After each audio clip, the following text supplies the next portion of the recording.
Philippines is one of the world's mega-diverse countries, rich in natural resources and biological diversity. The very reason why agriculture, marine and aquatic, and natural resources are foreseen as key sectors in achieving sustainable and inclusive development in the country.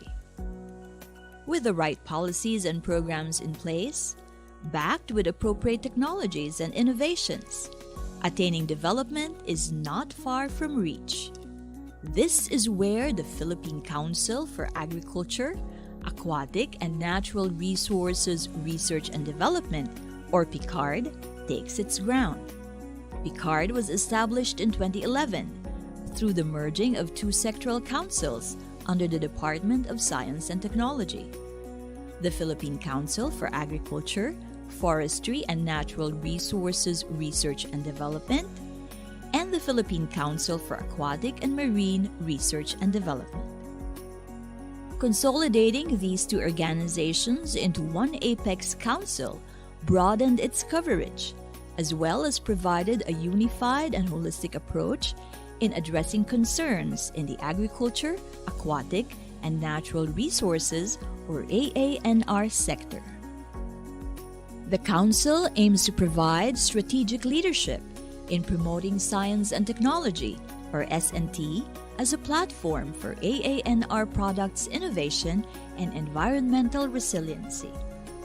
Committed to sustaining dynamic leadership in S&T innovation in the AANR sector, PICARD formulates policies, plans, projects, and strategies for S&T development in the AANR sector. It programs and allocates government and external funds generated for research and development, or R&D efforts, as well as monitors R&D projects. It also generates external funds for R&D activities. PICARD carries out programs and advocacies according to 4 banner programs that embody its S&T interventions in the AANR sector. These are strategic R&D, R&D results utilization, policy research and advocacy, and capability building and R&D governance. The Council builds partnerships with local and international organizations for joint R&D, training, technical assistance, and information and technology exchange. It also ties up with funding institutions to support its programs and advocacies. Through the years, PICARD has been a lead organization in managing the network of government and higher education institutions involved in the AANR sector. Guided by its core values of relevance, excellence, and cooperation, PICARD catalyzes development through advancing S&T in the AANR sector. It is steadfast in its commitment to its mandates for the betterment of the lives of every Filipino, now and in the generations to come.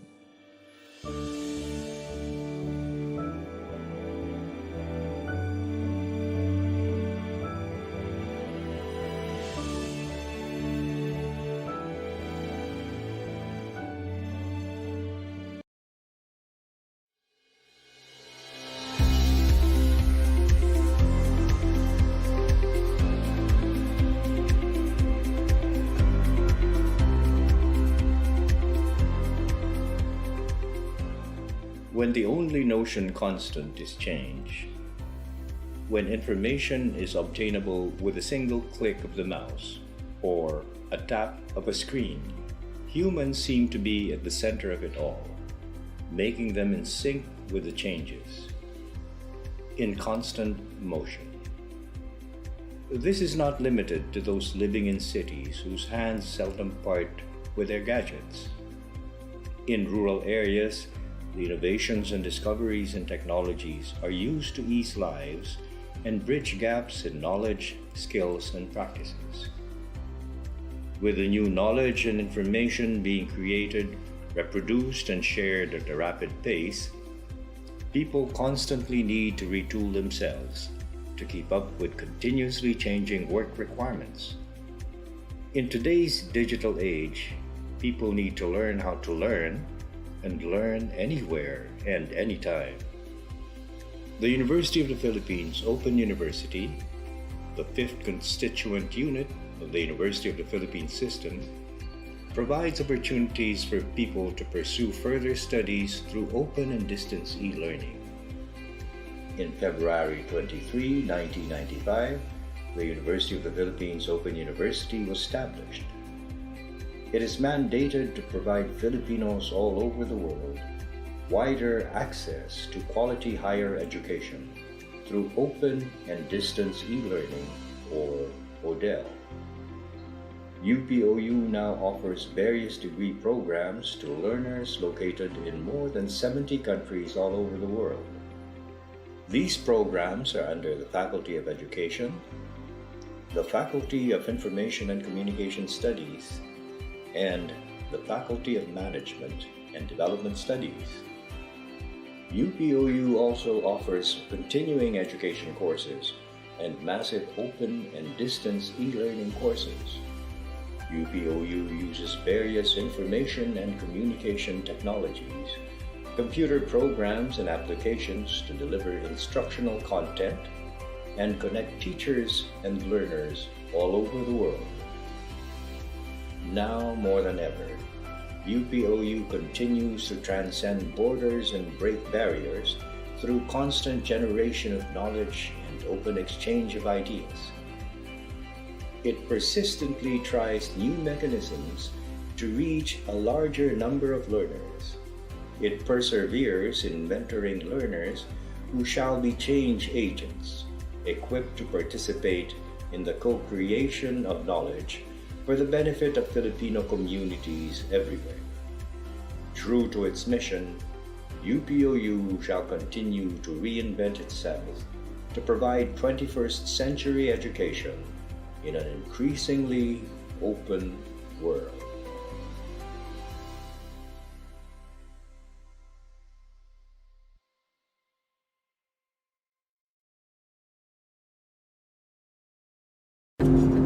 Napansin mo ba, mas madalas ka nang magsabi ng stay safe kesa bye-bye?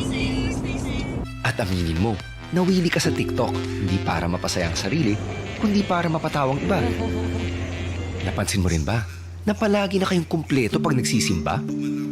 At sino mag-aakala na ang daming maglalabas ang internet celebrities ngayon? Ilang pagkain na bang na-order mo? Kahit di ka naman gutom, uhaw ka lang makatulong. At nakailang care emojis ka nang nasend mula ng ECQ. Pansin mo, iba na bigla ang go-to playlist mo. Alam mo rin bang mas maraming naglalabas ng pera ngayon? Kahit taghirap? Alam mo kung bakit? Kasi patuloy mang magbago ang mundo, isang bagay ang mananatili. Malalampasan din natin to. Hindi tayo mawawalan ng pag-asa. Kaya patuloy namin pinapanatiling pinakamabilis at pinakamalawak ang inyong network. So we can all be connected by hope.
The 16th Knowledge Exchange Conference is brought to you by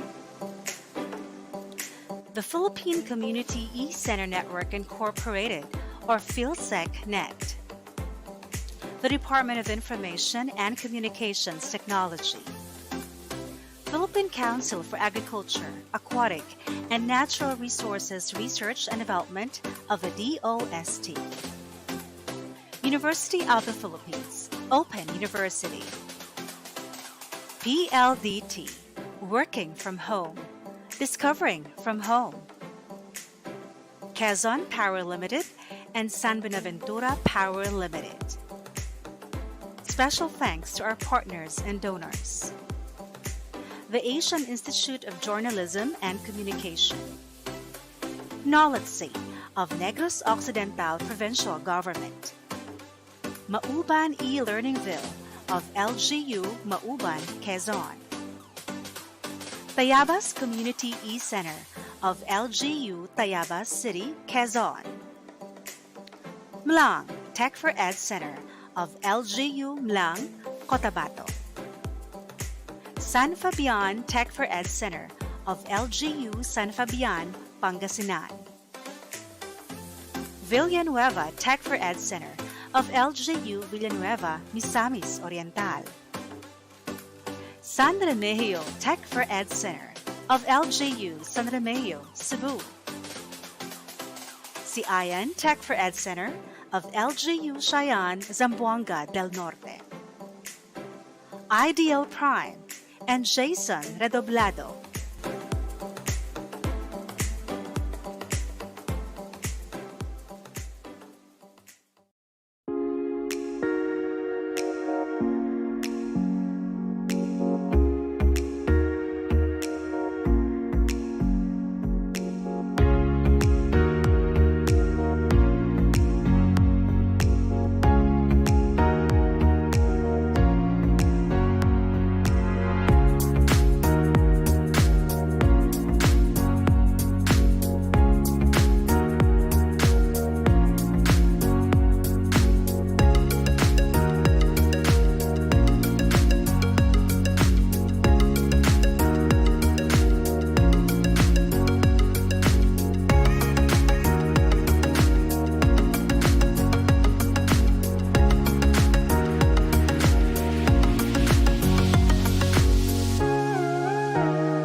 This amazing individual has 11 years of experience in business process outsourcing for IT service management. He is also Microsoft Certified Professional and ITIL V3 Foundation Certified. Moreover, He is an IT project management consultant and a KEC16 conference chair. Ladies and gentlemen, the Management Information Systems Division Director of DOST Picard, our MC for today, Director Richard E. Amansek.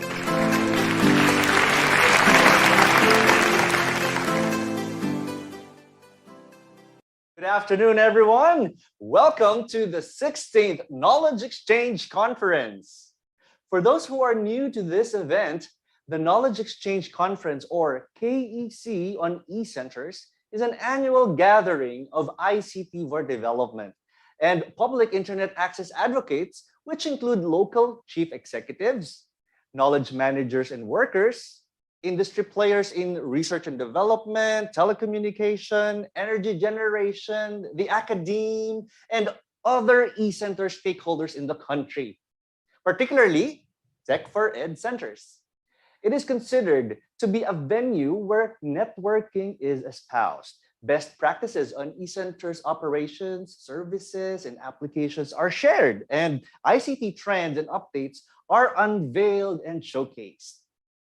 We have prepared 2 half-days conference for you today and tomorrow from 1 p.m. to 4 p.m.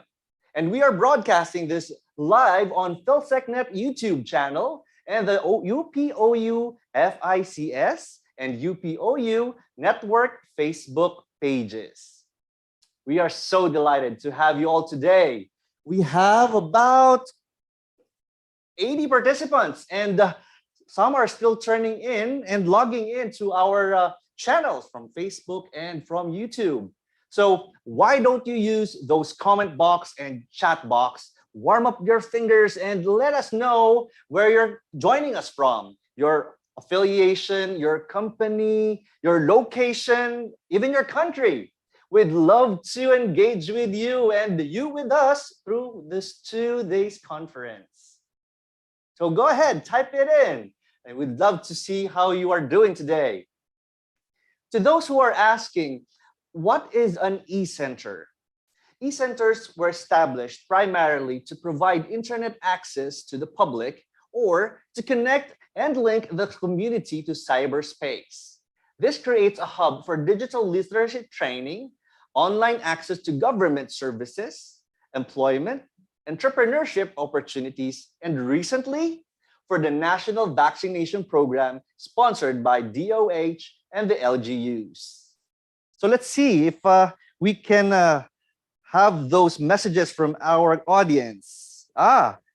Hello to our participants from Palayan City, Davao City, from Los Baños, Laguna, hello. From Mina, Iloilo, from Malolos, Bulacan, hello. Baknotan, La Union, hi. Naimbag nga Malem. Indang Cavite, Herona, Tarlac, Makati City. We have participants from Nueva Ecija, from Tacloban City, from Moalboal, Cebu, and Bacolod City, yes. Tagum City, Davao City, from San Mateo, Rizal, and from Cagayan de Oro City, yes. Maayong hapon sa inyo. Tukan Taguig City, from Marawi City, yes, Lipa City. We also have participants from Panabo City and Bohol. Wow, we have a lot of participants and more are still tuning in. Please log in and don't forget to register. Wow, we have such a diverse set of audience today, don't we? So to show how grateful we are, and I see that the number of participants are racing, no? From 80, it's now reaching up to 90. We are going to give away 300 pesos in cash to 16 lucky winners in our KEC16 raffle draw. In order to qualify, make sure that you have registered online. Our team is posting now the registration link in your chat box or comment box. So please take a look and see if you haven't registered, register now. You only need to register once for the entire conference. Just once for the entire conference. That's today and tomorrow, just once. By the way, admission to this conference is free. So feel free to share this link to all your colleagues and remind them to register now. without further ado, please allow me to officially open the 16th Knowledge Exchange Conference with the theme, Harnessing the Potential of the Digital Economy Amidst the Pandemic and Beyond. Please rise for the national anthem. Bayang magiliw, perlas ng silanganan, alab ng puso, sa dibdib mo'y buhay. Lupang hinirang, duyan ka ng magiting, sa manlulupig, di ka pasisiin, sa dagat at bundok, sa simoy at sa langit mong bughaw. May dilagang tula at awit sa paglayang minamahal, ang kislap ng watawat mo'y tagumpay na nagniningning. Ang bituin at araw niya kailan pa may di magdidilim. Lupa ng araw ng walhati pagsinta, buhay ay langit sa piling mo. Aming ligaya na pag may mga api, ang mamatay ng dahil sa'yo.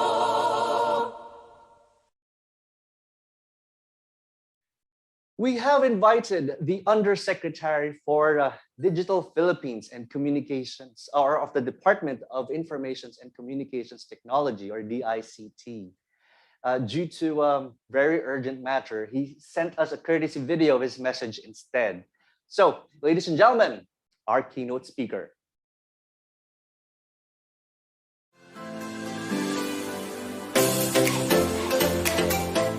To inspire us today is a former chairman and CEO of a Filipino-owned IT consulting company.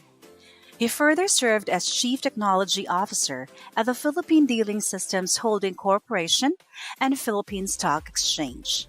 Our Undersecretary for Digital Philippines, DICT, USEC Emmanuel Ray Manny R. Caintic.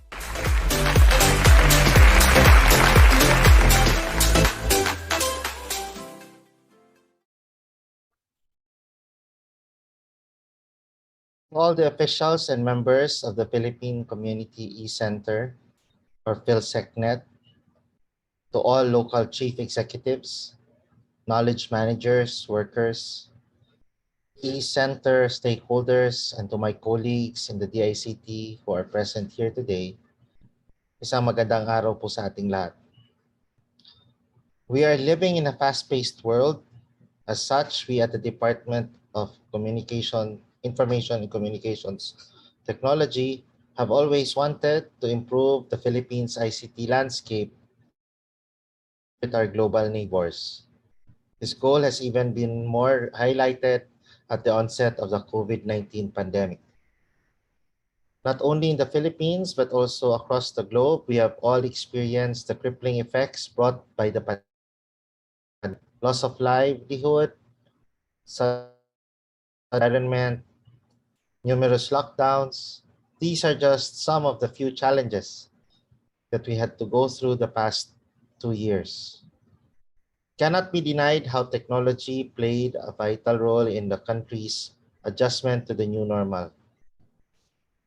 And as the lead agency mandated to facilitate the country's digital transformation, your DICT accelerated its plans to assist the government in meeting the fast-evolving demands of our society. A fast and reliable internet connection is one of the most important components of today's world. We have seen how important it is, especially now, since most academic institutions, as well as public and private companies, have adopted remote learning and working setups.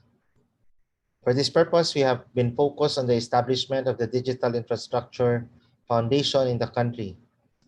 In line with this, we are developing the Digital Infrastructure Plan, or DIP, for Filipinos to have reliable and affordable internet connectivity, which is needed to participate in the digital economy. Your DICT has been ramping up our efforts to provide connectivity to various essential locations like public education institutions, public hospitals, and quarantine facilities, among others. But there are still plenty of places that experience challenges in terms of connectivity. That is why we have been committed to deploy VSAT satellites to these far-flung areas to ensure that no place will be left behind in our desire to digitally transform our country. The DICT has been actively participating in government's fight against COVID-19 pandemic by offering support to our immunization program through the Vaccine Information Management System. This serves as the single source of all information related to the vaccination program of the government. And our goal is to support the government's objective of vaccinating as many Filipinos as we can, as soon as we can, and with at least wastage as possible. This could not have been made possible without the help of other key national government agencies such as the Department of Health, Department of Interior and Local Government, all the local government units, and the private sector. The DICT has also launched the Digital Vaccination Certificate or VaxCert PH, which is a key component of the VIMS. With VaxCert PH, individuals who have been vaccinated in the Philippines will be able to provide an official document of their vaccination, which can easily be recognized and securely verified using the current digital technologies. This would help our kababayan, especially our OFWs. I would also like to take this opportunity to encourage everyone to get vaccinated. Hinihikayat po natin ang lahat. Hikayatin nyo ang inyong mga kamag-anak o kaibigan na hindi pa nagpabakuna. Sa darating na Nobyembre 29 hanggang December 1, tayo po ay magkakaroon ng pinaigting na pagbabakuna na tatawaging Bayanihan Bakunahan during the National COVID-19 Vaccination Days. Our goal is to vaccinate at least 15 million individuals. This is a monumental undertaking, and we will be needing all our support, all the support that we could get from all sectors of society. We are also encouraging everyone to volunteer for this initiative. Pagbabakuna ang isa sa mga solusyon para matulungan at tuluyan ng masugpo ang pandemyang kinahaharap ng ating bansa at ng buong mundo. And now we are presented with an opportunity to fully utilize the vaccination efforts of the government. We can achieve our goals through everyone's constant support in our endeavors. With our continuous collaboration, we will be able to accelerate the digital transformation of the country amidst the pandemic and beyond. Thank you, mabuhay, and keep safe, everyone. What an amazing keynote speech. It truly sets the tone for the KEC16, harnessing the potential of the digital economy amidst the pandemic and beyond. Thank you for your support, USEC Manika Intik. And as conference chair of KEC16, please allow me to award this certificate. This certificate of appreciation is awarded to our keynote speaker in the virtual KEC16 Knowledge Exchange Conference, live streamed on November 25, 2021 via YouTube and Facebook, given this 25th day of November 2021. Thank you very much, USEC Emmanuel Ray Mani R. Kaintek.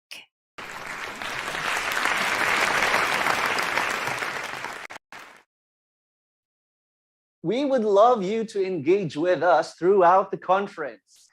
And after each topic, we will be taking some time to entertain questions from the audience. So type them in the comments field or the chat box, and our team will try to pick them up as soon as they can.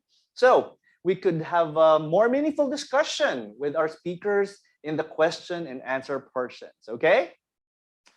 For our next segment, the Sustainable Development Goals 2030 has been around for some time now, but do we know its impact on ICT and education programs in the Southeast Asian region? Then that is where the Philippines belong, right? So to discuss this, I present to you one of our seasoned moderators.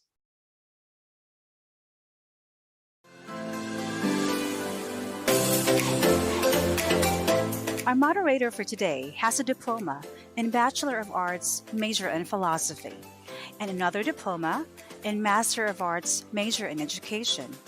He also possesses a transcript and Doctor of Philosophy in educational management.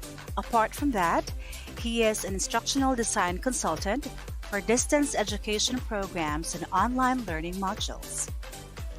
He is also a technopreneur, an independent distributor, a business solutions consultant. Currently, he is the Vice President of PhilSecNet and co-chair of KEC16 conference. The Managing Director of iCollege AIJC, Professor Pierangelo B. Alejo.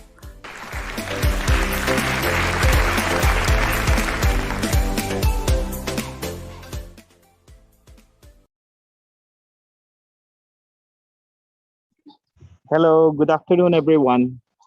Thank you all for logging in this nice sunny afternoon, at least here in the province.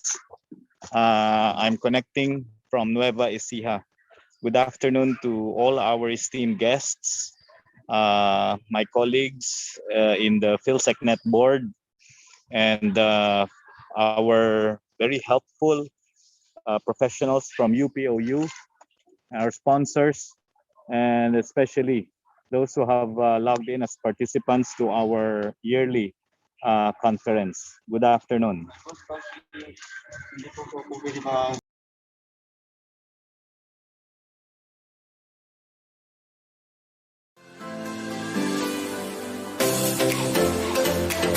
To speak with an impact with regard to SDG 2030 and its impact on ICT and education objectives and programs in the Southeast Asian region is an education management expert. Furthermore, she is an esteemed official of the Association of the Professional Regulatory Board Members Incorporated. She's also a member of the Board of Professional Teachers, PRC. And she's a former regional director of DepEd Calabarzon and Mimaropa. The first vice president of PAPRB, Dr. Paraluman R. Hiron.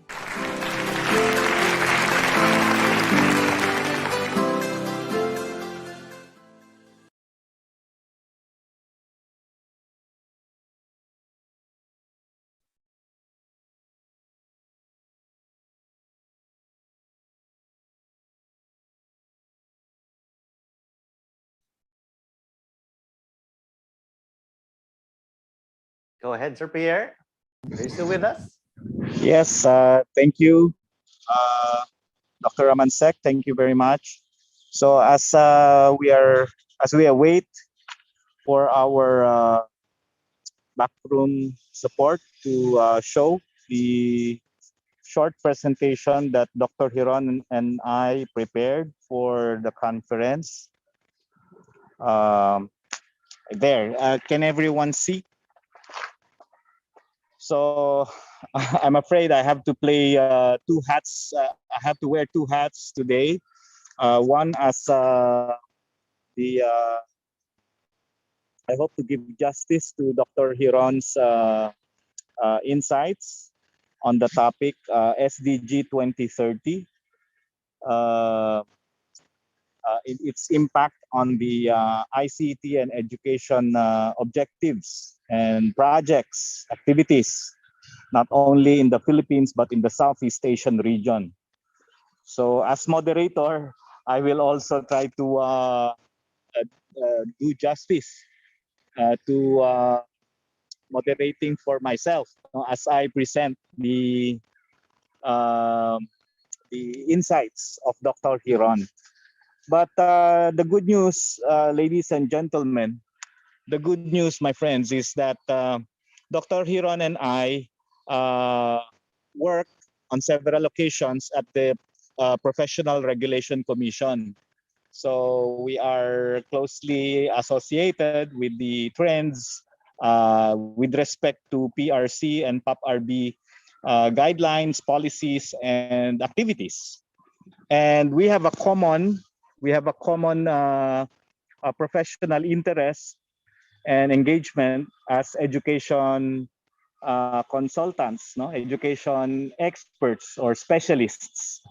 So I, being for the longest time, for more than 10 years, connected with CMIO, Southeast Asian Ministers of Education Organization, and UNESCO consultant, and as well as Dr. Hiron, for the longest time being an official of the Department of Education.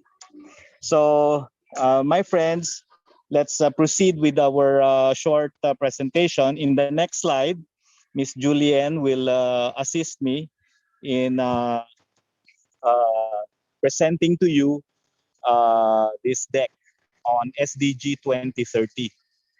So in the next slide, you will see our creative title for this conference.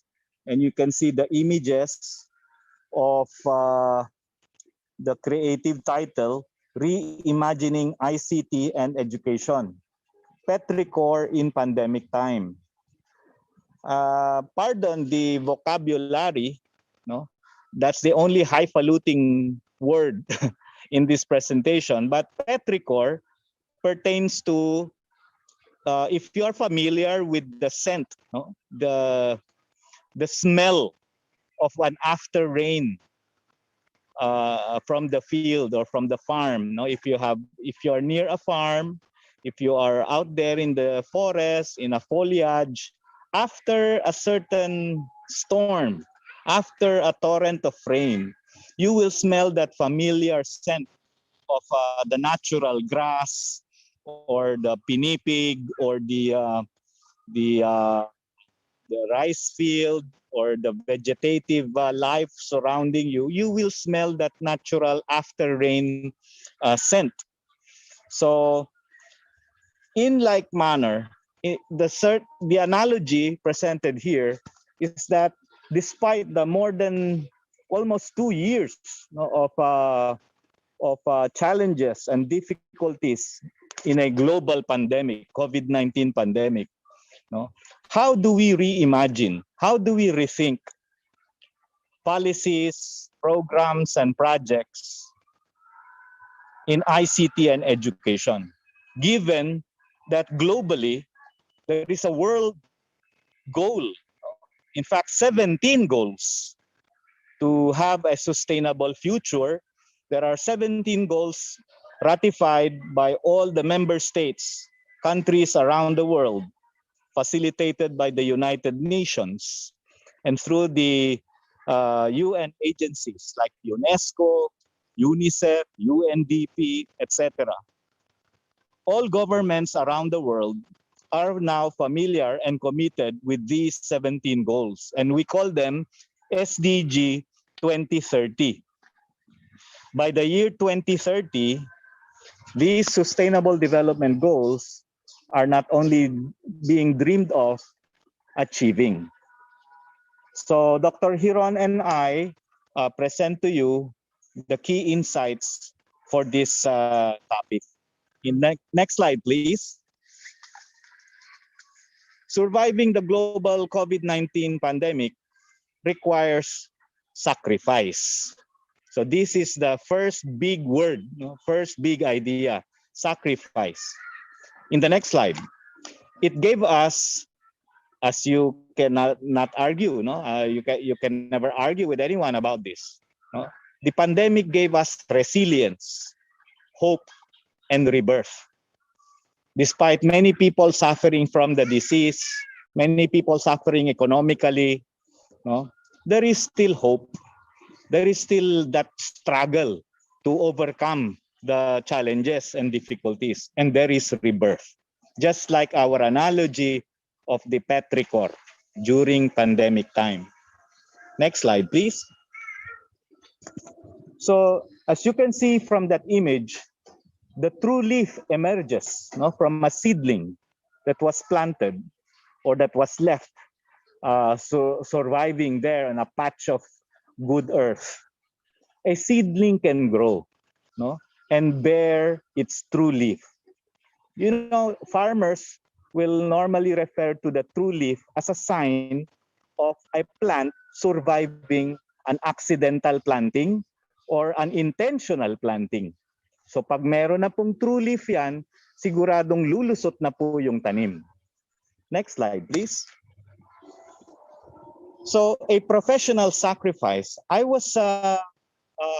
asked Dr. Hiron if this slide from a 2021 presentation on ethics in business. As you know, PhilSecNet has also a conference objective about entrepreneurial ends or objectives. So a professional sacrifice is important to consider in this time. You and I are aware that many lost their jobs, many businesses failed or went into bankruptcy, and many establishments closed during the pandemic. There is a link that I have provided there on that slide. Please take note of that, so that in your spare time, you will be able to view a short video available also in YouTube with a message about a professional's sacrifice. Okay, in this case, a professional teacher's sacrifice in Thailand. Next slide, please. If we have more time, we will be able to process about what you have watched. No? Did you like the video? What is your impression or reaction about that short video? And is the concept of sacrifice clear after viewing this video? So earlier, I just shared with you the link, no, to be able to view this video. So our first big idea is sacrifice. Next slide, please. So the Sustainable Development Goals ratified by all the member states of the United Nations are as what you can see on the screen. These are 17 goals on different natures. Okay, about education, that's quality SDG number 4. There's the red square there on education. About ICT, there are several goals that are related to information, communication, and technology. So our topic is connected to or related to some of these sustainable development goals. Next slide, please. Now, since there are 17 goals, does it mean that the problems of the world, the problems of a Southeast Asian region, or the problems of the Philippines, will all of the problems be solved by all 17 goals? There is no right or wrong answer to this question, but obviously from the cartoon you will see the pressing problems of poverty, hunger, unemployment, economic loss, etc. This cannot be solved by promoting or discussing even just one single SDG. Okay? A country or an aggregation of countries cannot just talk about and focus with one sustainable development goal.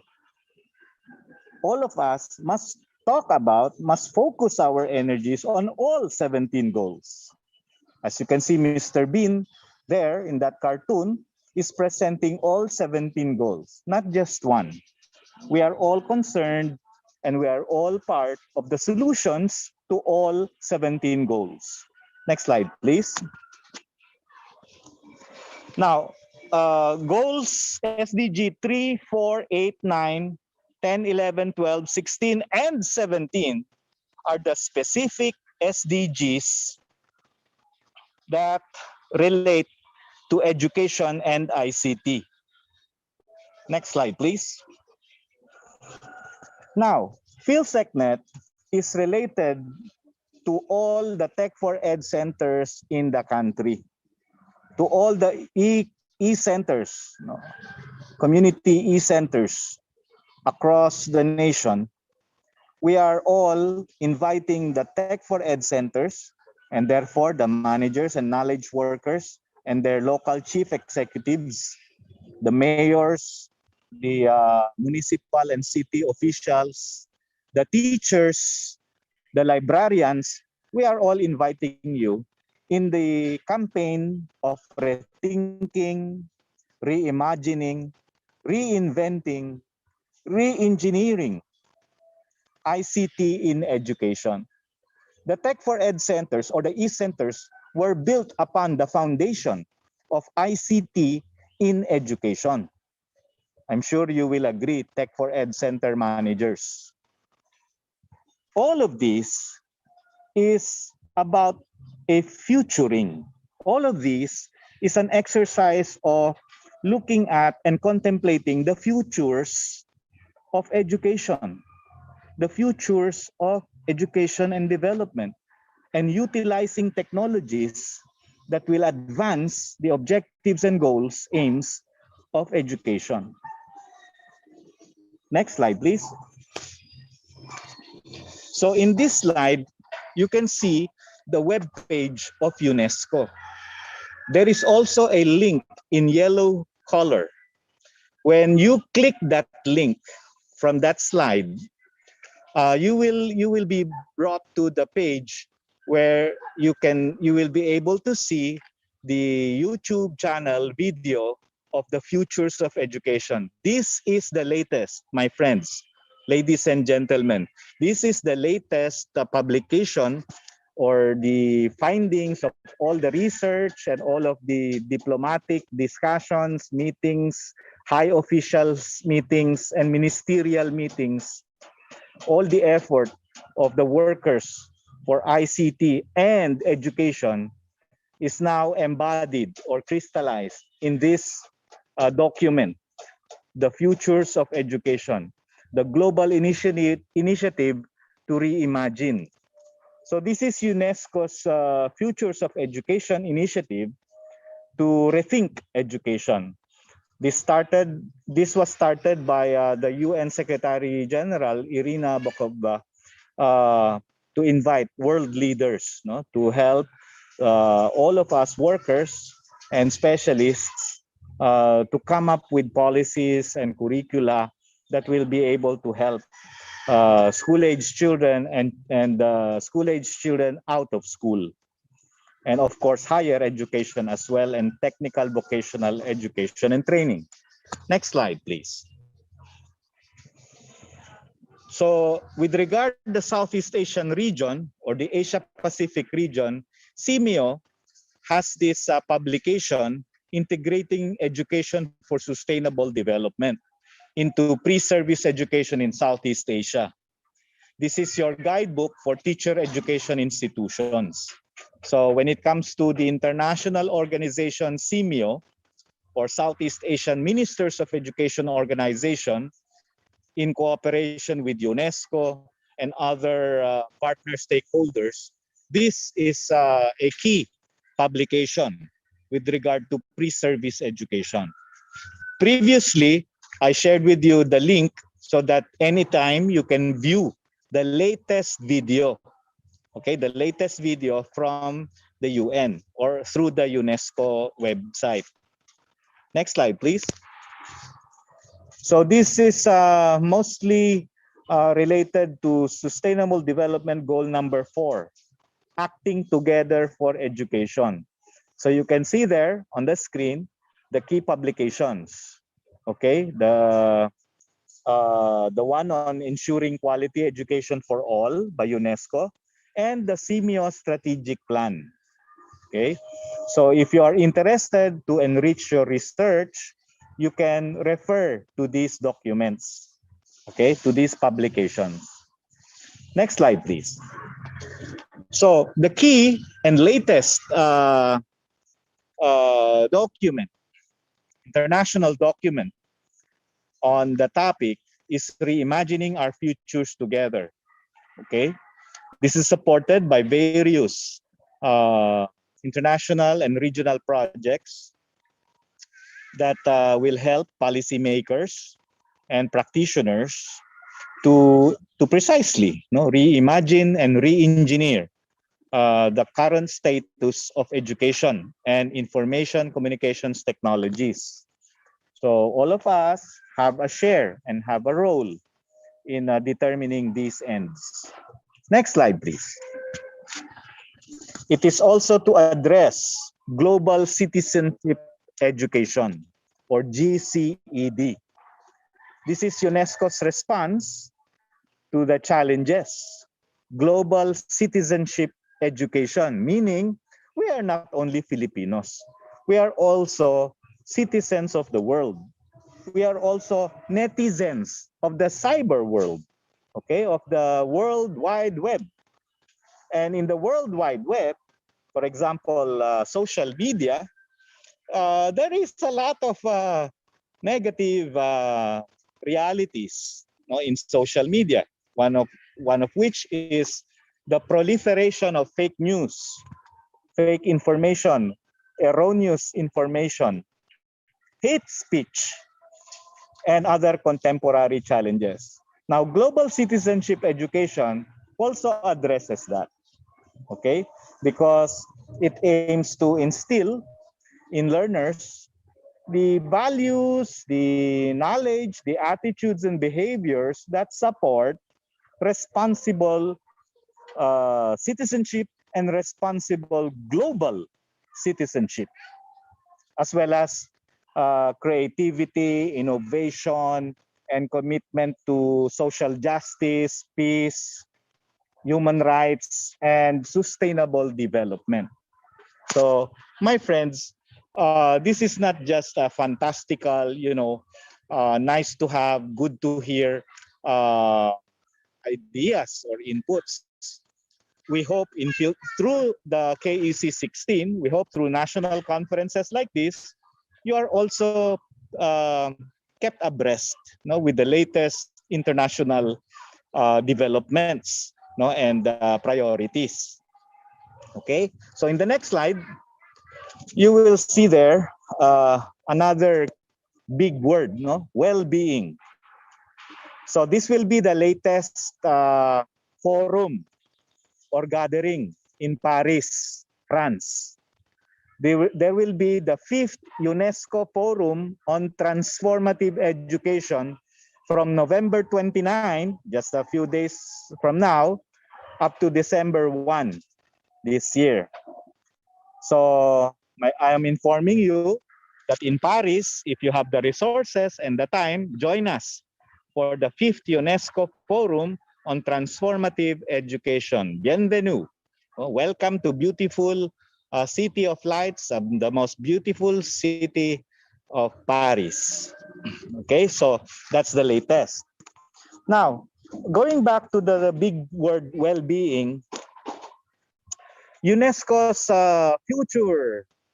Futures of Education initiative is also intended to mobilize the many ways of being and knowing.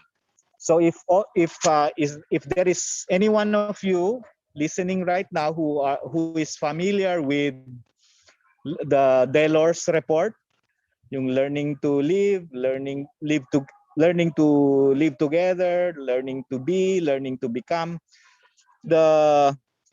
all of this reimagining and rethinking and discussion or talk about the futures of education and ICTs, all of this is learning to become.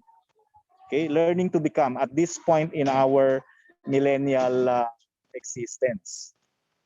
Young people, education policymakers, practitioners, learners, students, civil society, governments, business, and other stakeholders, we are all invited in this international trust to understand what well-being means.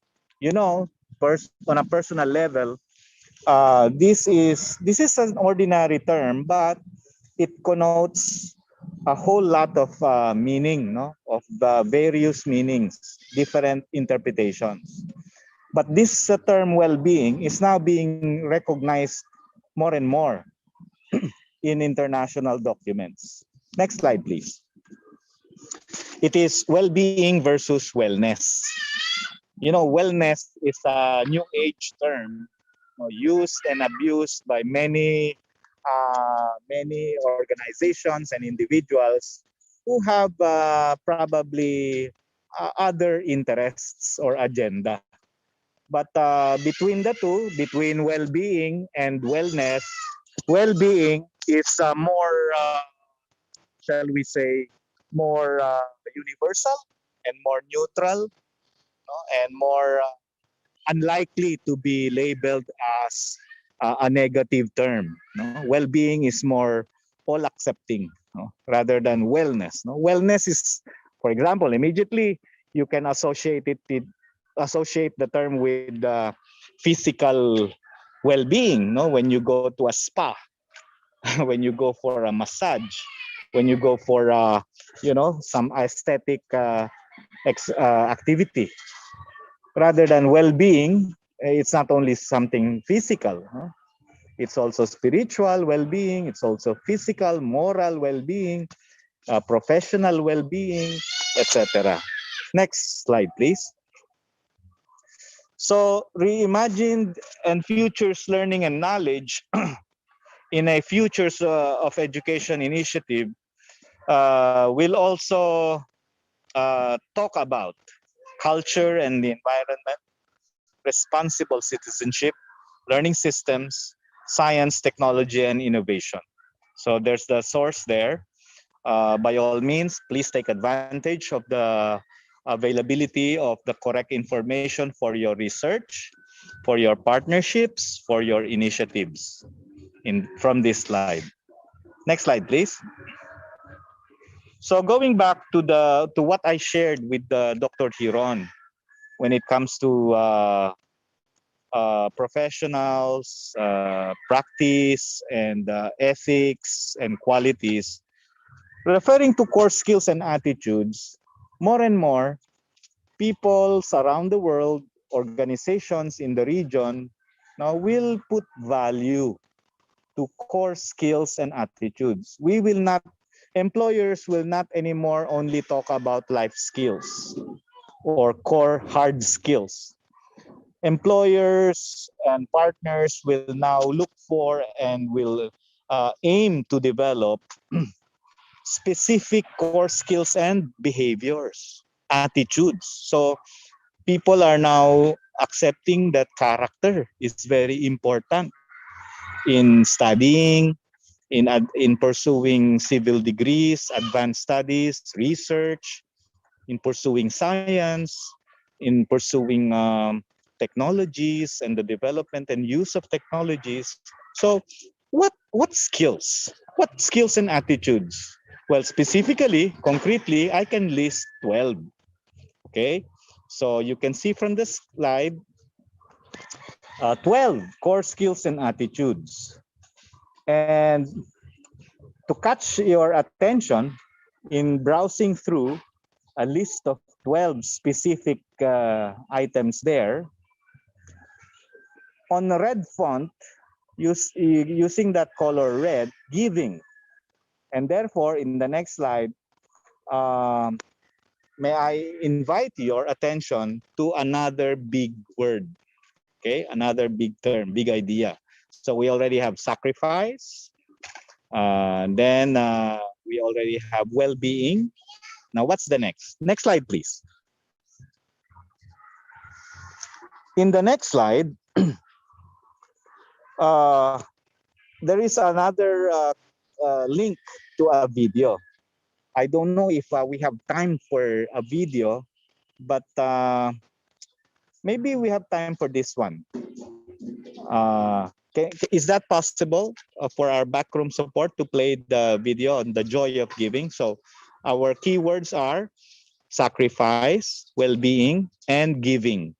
Giving. So if we play that video, it will introduce you or reintroduce you to a CNN Hero of the Year, Naranayan Krishnan. Let's see if we can play that briefly.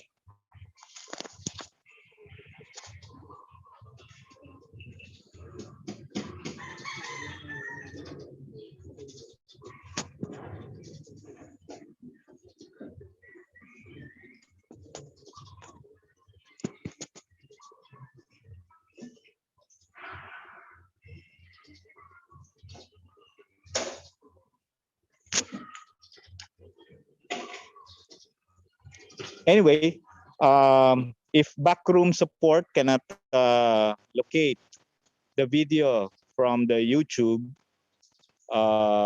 using the keywords in the search dialog box, Narayanan Krishnan, a companion to the forgotten, it is available for you. If you, in your spare time, you can go to YouTube and key in Narayanan Krishnan, a companion to the forgotten, and you will see, you will view the video that I hope the message and description of our third big word, giving, is encapsulated or crystallized.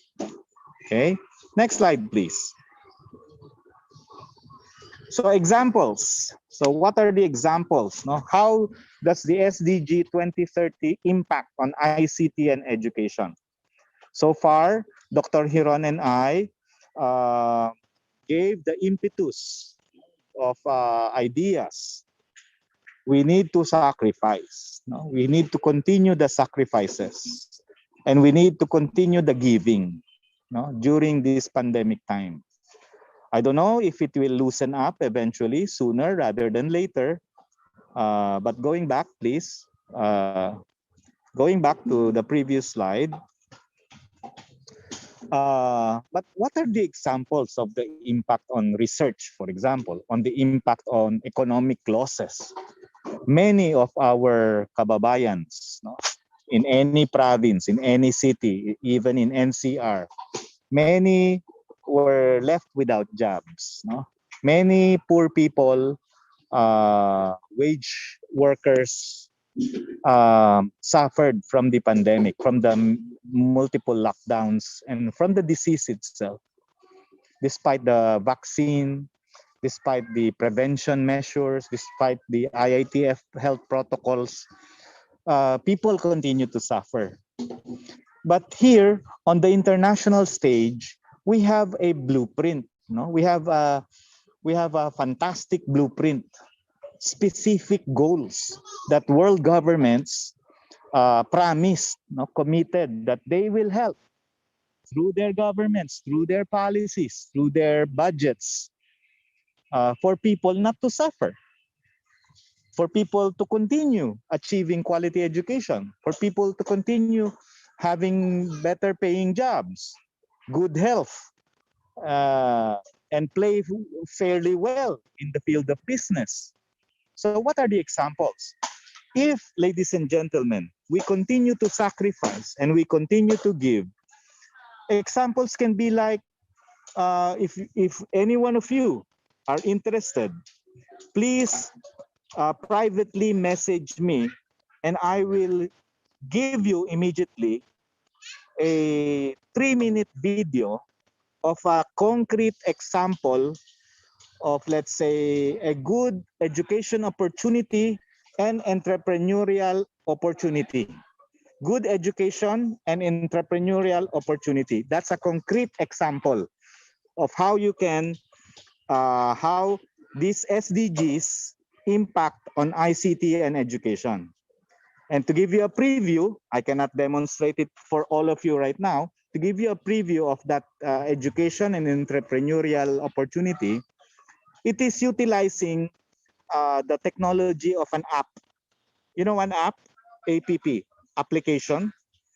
It's utilizing the wonders of an app like Uber, like Grab, like whatever you can think of, and use that for good and make money out of it. Okay. And while you use that for good and make money out of it, you contribute and you continue to help advance community-based education. Okay, education that will benefit those who would like to know more about the practicals of this petrichor, no, during the pandemic. So that's an example.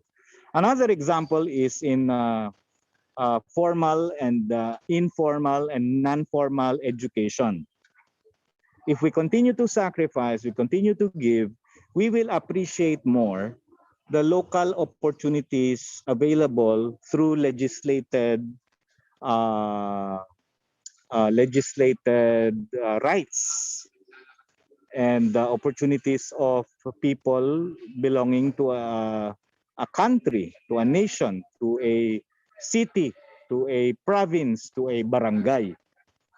If you are aware of the legislations, of the programs made available to you through your barangay, you will know how to get the government's help during the pandemic, health-wise, no, medicine, teleconsultation with a physician, to assist you without paying anything if you will be hospitalized.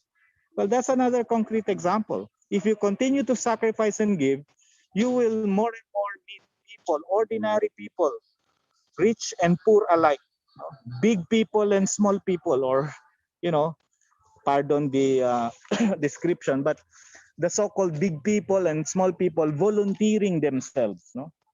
Volunteering themselves, undermining the risk of catching the COVID-19 disease, but only if you follow the protocols. You will there's no stopping volunteerism in helping other people, especially in their community. They don't need to go far, no? So if you continue to sacrifice, if you continue to give, you will appreciate ways and means of how to not only survive during the pandemic, but also to be better economically, to be better community-wise, no? To be better health-wise, okay? And you will meet other people who are spirited by this volunteerism, this resilience that beautifully emerges, no, from the difficulty of the pandemic. Next slide, please. So that is the message of Dr. Paraluman Hiron and myself in sharing with you the latest from the international stage. Very good opportunity during our KEC16. We are happy to share with you the Sustainable Development Goals by the year 2030. I hope we did justice in sharing with you the links to certain videos, the links to certain publications and latest research, and UN and UNESCO Futures of Education findings and research. It is all there, and I hope you take advantage also of the upcoming world discussions on these topics. So with that, I leave with you a powerful but inspiring closing, no, from an ancient proverb, no, where it says, it goes like this, no: there is no disguise, there is no camouflage which can for long conceal or hide love where it exists, or simulate it where it does not. So if there is love, there will be sacrifice. Or there is that motive to continue sacrificing. If there is love, there is a motive to continue on giving. So friends, ladies and gentlemen, I thank you for the opportunity of sharing with you the latest on the SDGs.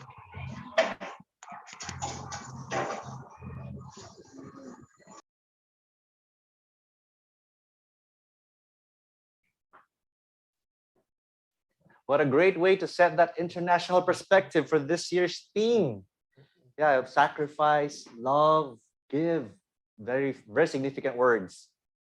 Perhaps we have questions from the audience that Sir Pierre can entertain. Yes, we welcome questions. Being the moderator, I now wear my other cap as moderator. So Dr. Hiron, wherever you are, and myself, um, I thank our listeners and viewers. If you have burning questions or if you have comments and reactions, please do share it with us. So we have appropriated time to listen to you, and we hope to respond as well. Sir Pierre, there's a question from the audience regarding the app that you've mentioned. They'd like to know how to use the app. Any brief instructions on how? Oh yes, but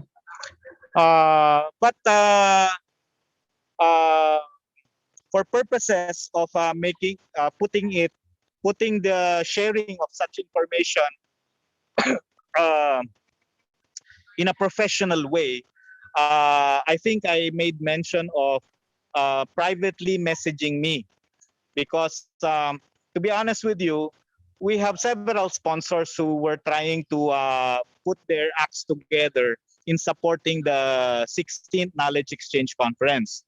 And one of them, due to the short notice and lack of deliberation on their part, they were only able to give us support in kind, like products.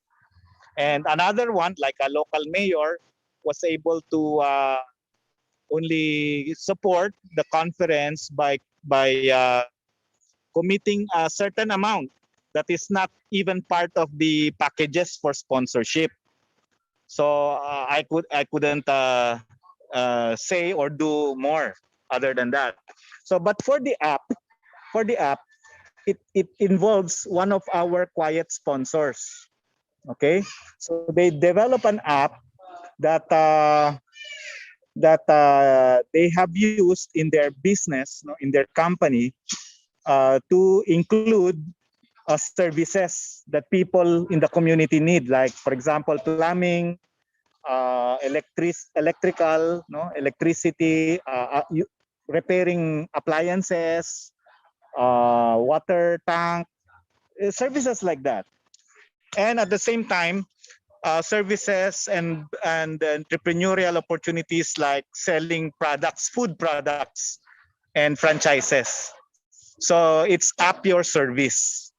So it's an app that they can use, and you can become an operator, you can become a rider, you can become a delivery personnel, or you can become just a sharer of the app, so that your services, your skills will be able to be included in such an app.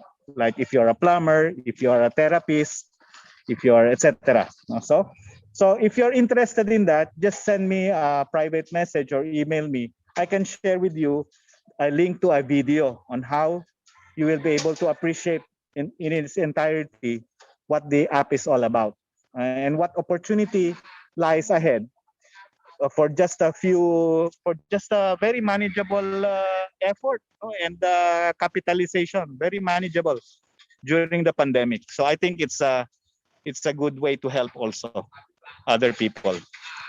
Thank you for sharing that with us, Sir Pierre. To those who wish to connect with Sir Pierre, just send us an email at secretariat@philsecnet.org, and we will connect you straight away to Professor Alejo.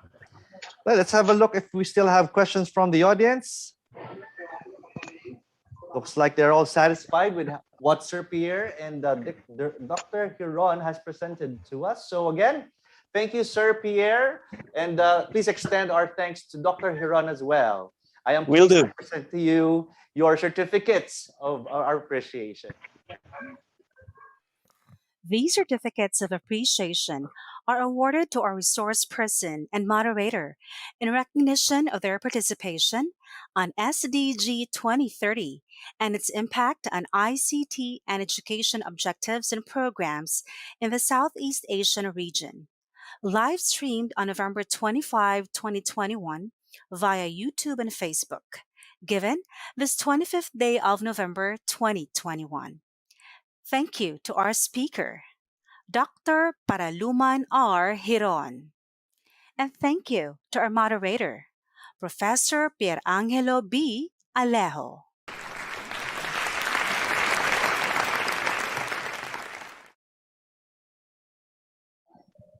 Wow, that was quite a session. We now encourage the audience to post your questions on the different comments box and chat boxes. Should you have anything in mind related to the discussion, so that we can have that more effective conversation, even if we are online. So we now talk about the eCenter's role in the country's vaccination program. Here's our moderator.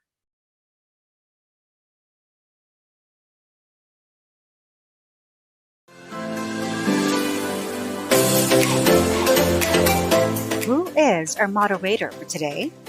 Well, he is currently the Regional Director of the Department of Information and Communications Technology, Visayas Cluster 2. He has been with government service since 2002, starting as Information System Analyst, and headed the Visayas Field Operations Office at the then National Computer Center.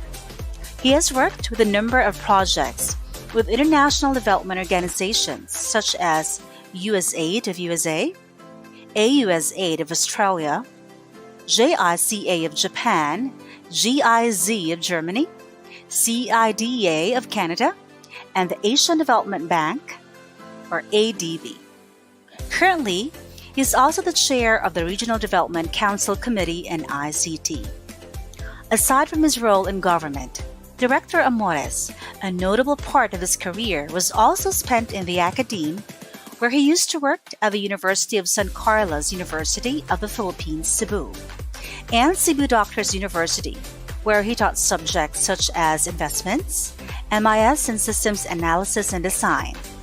Prior to his joining government, he has done consulting for various Philippines corporations, particularly in the utilities sector. Rick graduated cum laude in the University of San Carlos, completing Bachelor of Science in Computer Science in 1994. In 2009, he graduated Master of Science in Global Information and Telecommunication Studies with citation for exemplary performance in Waseda University, Tokyo, Japan. He also earned in 2013 his Master in Public Administration in Southwestern University, Cebu City. Rick has 2 publications that are related to information technology. He was a contributing author to Enterprise Resource Planning, Global Opportunities and Challenges for 2002, which was published in the United States. He was also a contributing author to the innovative CIO and e-participation in e-government initiatives in 2010, which was published in the Netherlands. He also placed #1 in the National Computer Center Proficiency Certificate in Systems Analysis and Design, awarded on February 2002. A round of applause to Director Frederick Rick de la Casa Amores.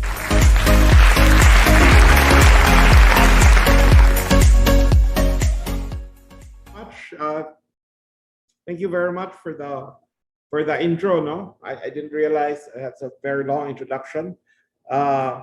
This afternoon we have a segment on particularly in the area of our vaccine efforts and how we can relate this to our eCenter. So let me start by calling some of our speakers. Our first speaker is a good friend of mine. May we ask for the introduction for our first speaker, ASEC Eva May de la Rosa.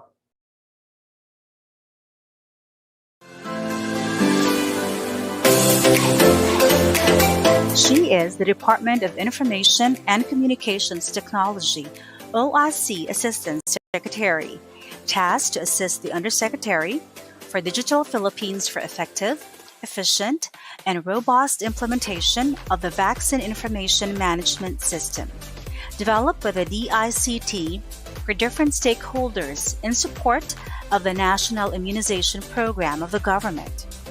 Concurrently, the OIC Director 4 of the Management Information System Service in charge of the internal systems of the DICT. Prior to joining the DICT Central Office this year, she was the OIC Regional Director of Mindanao Cluster 2 based in Cagayan de Oro for over 5 years, where she expeditiously implemented the different programs and initiatives of the office. A certified IT infrastructure library professional for IT service management with over 15 years of experience in the private sector handling key responsibilities. Her academic credentials include a Bachelor of Science in Computer Science and a Master of Science in Information Technology, major in IT Management from Carnegie Mellon University in Australia campus, and graduated with distinction in 2010. A round of applause, please, to ASEC Avamay C. De La Rosa.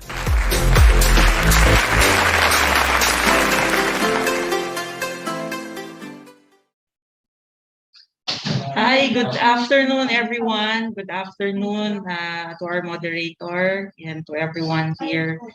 Can I have my slide, please? Thank you. So it's been almost 2 years since the pandemic has gravely impacted our lives. We know that many lives were lost. Our economy was affected or is still being affected.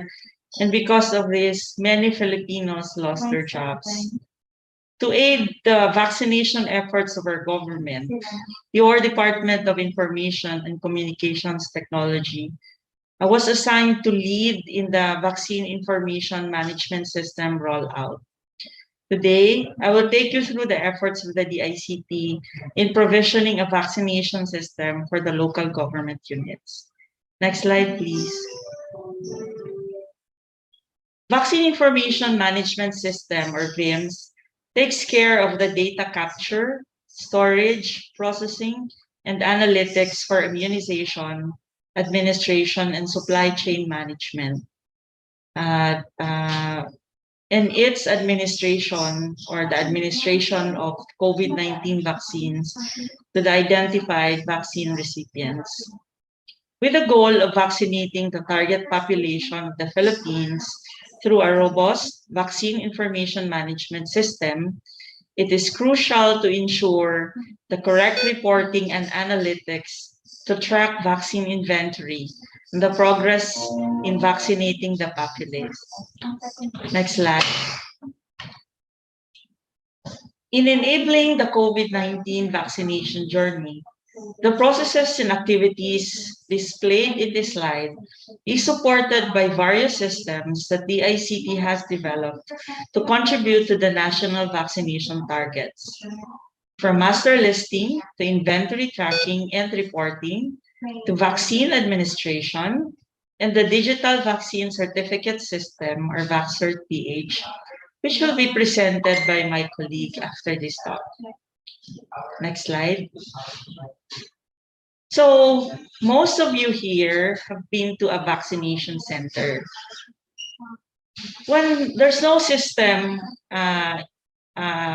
used in the center, the manual process to get a full job usually takes more than 2 hours. Well, when I met a friend at the vaccination site, she told me that she spent 8 hours at the vacuna center. Another challenge is that sometimes records of vaccinated individuals are not in the VIMS. Thus, some people cannot generate their vaccination certificate.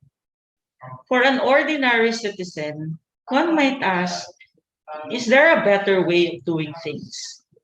is there a system that automates the vaccine data recording and reporting per vaccination site so that everyone's time spent at the Bakuna Center is lessened?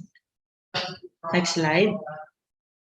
So let me introduce to you DVAS.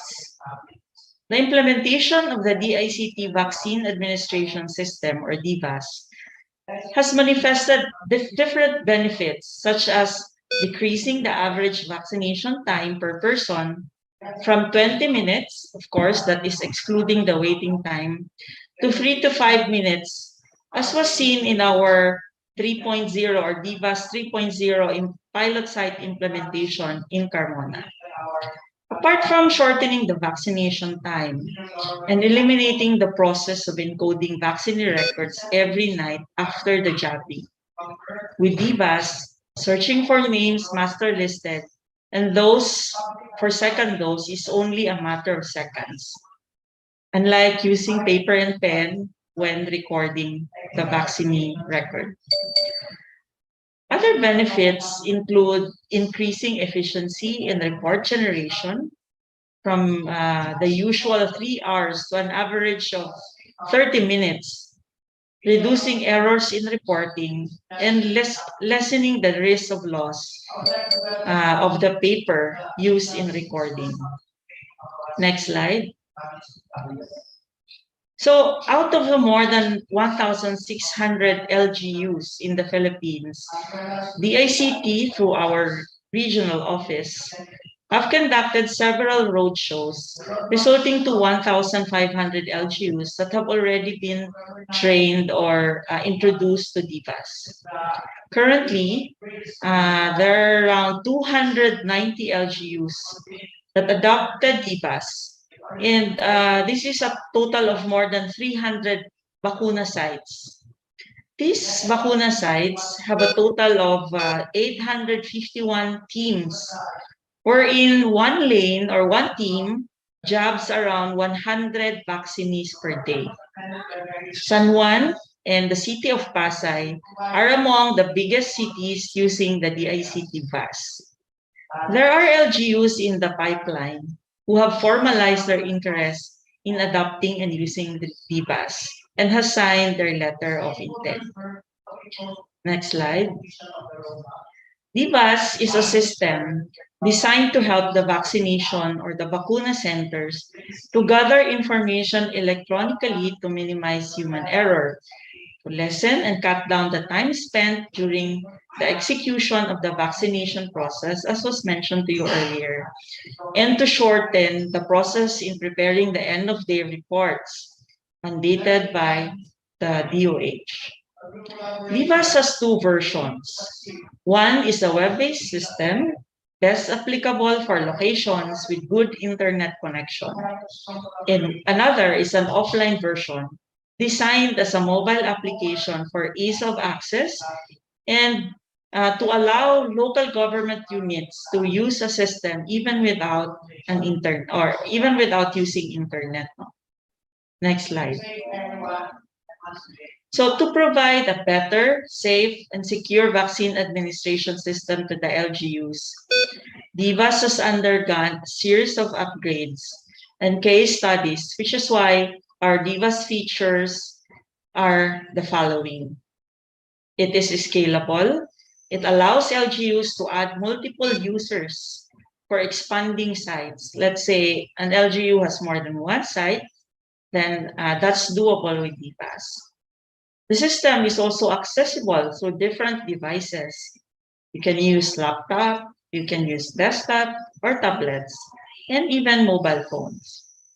Lastly, for our LGUs, the system is free to use. Next slide. There is actually a demo on how to use DVAS, but I think we can skip that one because it's about, or we can play it. Let's try to play it, please.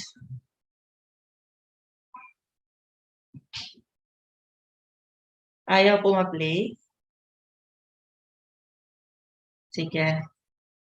Okay, so for those LGUs who are interested, we can send you the video so that you will know how easy it is to use our system. So this slide reflects all the roles in the system. So we actually follow the national vaccination layout, no, or journey, user's journey. And these roles in the system are in reference to the assigned personnel in the LGU's Bakuna site. So we have the registrar for record verification or recording of the person who will be vaccinated. And then we have the vital sign entry. We have the consent taking or in the health screening. We have the actual inoculation and the post-vaccination monitoring. Next slide. So let me show you a testimonial, no, from the LGU Magsaysay, Lanao del Norte, the very first LGU in Region 10 who adopted DPAS.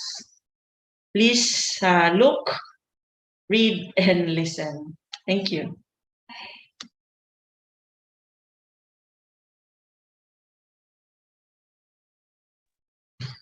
Pa-play po ng video, please. Ayaw ba? Mir, can you play it, please? Can you give access to Mir?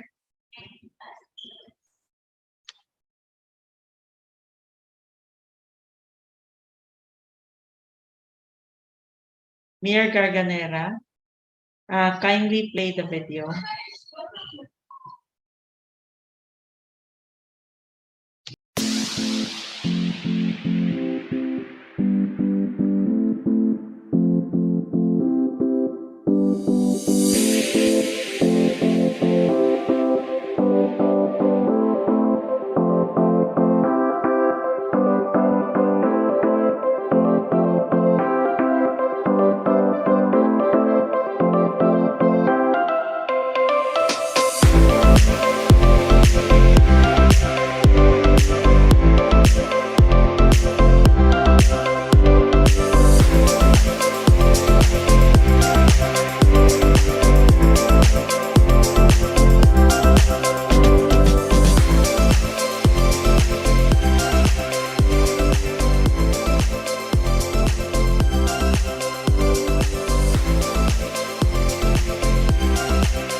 Sa katapusan, buod na ko ituloy ang ako ang kinasing-kasing na pasalamat sa tanan ng mga personel na nagpasiuga ni ining ako ang vaccination o sa kini sa DICT personnel. Naging ilang introduce ang ilang programa para masayon o madali ang proseso sa atong pag-vaccine.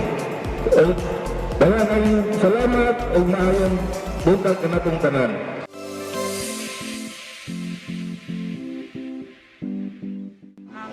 Comment lang is very nice kay siya, and I think na efficient siya in terms sa pag-process bitaw sa data. Dili na ta magbaw ihap one by one, so dali na lang nato ipapilate ang katong mga data like A1, A2, A3 ana.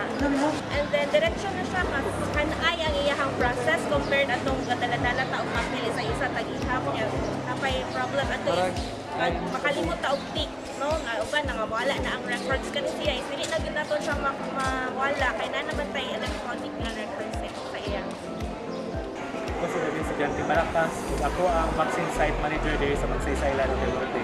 Ako, sa akong nakita sa DBAS, so far, pas kayo sa kanang easier dyan ang transaction bitaw per table. So, di na magkalisod ang tanang mga pasyente na mag-input sa nilang tanang mga data. And ako po nga sa vaccine site manager o ako po nang-uploader mismo sa reporting. So, mas easier din sa gamiton kay mas dali ma-generate ang report na to, then mas kwan ang categorization per eligible population.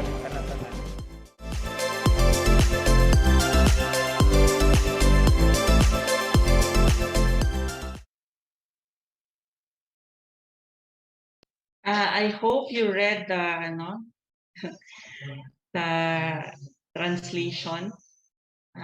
For those in Visayas and Mindanao, I'm sure you can understand and relate. But I apologize for those in Luzon. I just hope that you read the translation. So that's all from me, Director Amores. Thank you. Thank you, Asek Eva, for the very interesting presentation on how to appreciate the initiative in our VIM system in the ICT as we use them in our localities. We have our next speaker to talk about VaxCert PH via eCenters. May we have the intro card or introduction for Miss April and Corpus? To speak on VaxCert PH via eCenters is Senior Manager at EY Philippines SGV Incorporated. Her industry experiences include telecommunications, insurance, banking, real estate, and government and public sector. She has over 15 years of work experience in risk, project management, and transformation consulting. She is a certified public accountant and a certified information systems auditor. She has delivered projects around portfolio and program management, data analytics, process transformation, and agile delivery transformation. A round of applause, please, to Miss April Ann M. Corpus.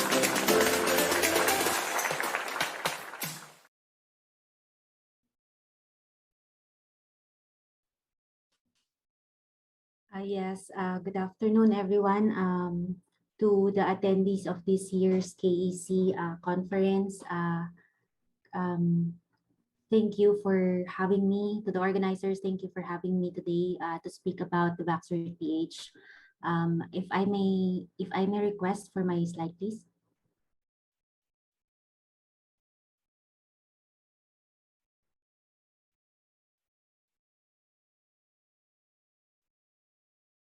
Hello. Can I request for my slide? Hello.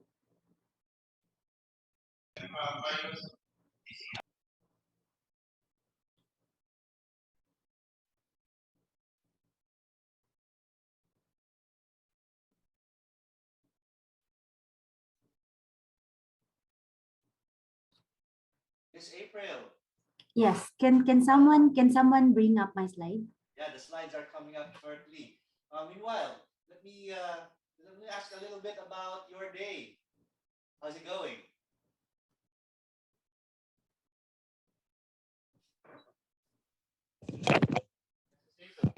How's it going? Your slides are coming up shortly. All right. I can hear you now. I'm in the province right now, so I opted to stay here for a bit. I'll be coming back to Manila maybe in 2 weeks' time. Yeah, so what province are you joining us from? I'm from Ilocos Norte. Ilocos Norte. Yes. Yeah, we do have centers in Ilocos Norte too. I'm sure they're also tuning in right now.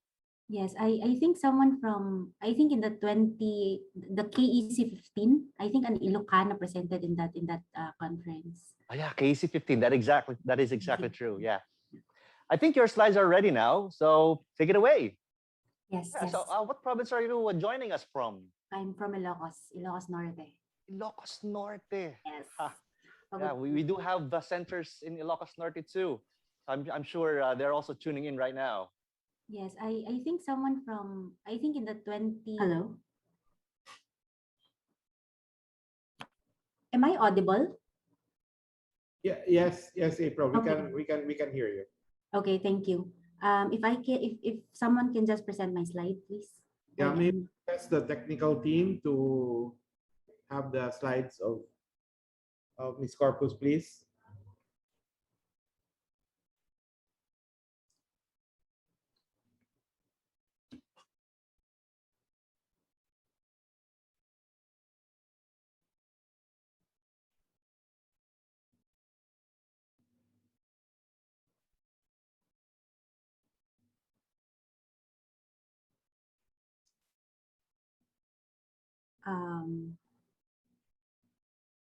It's the other slide. It's VaxCert.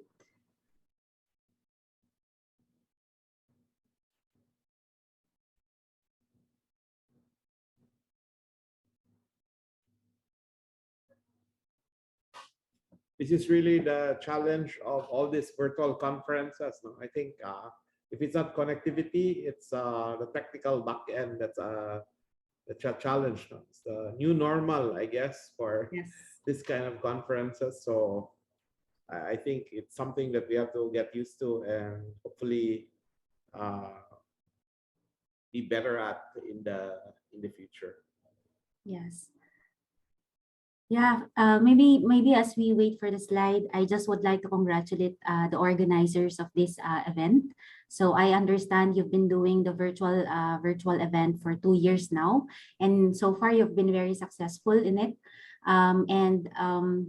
Doing these virtual conferences is somehow related to the theme this year, which is harnessing the potential of digital economy amidst the pandemic and beyond. Because when we say digital economy, it's not just about production, it's about efficiency as well, making use of digital technology to drive efficiency in production. So these virtual meetings drive efficiency. Okay.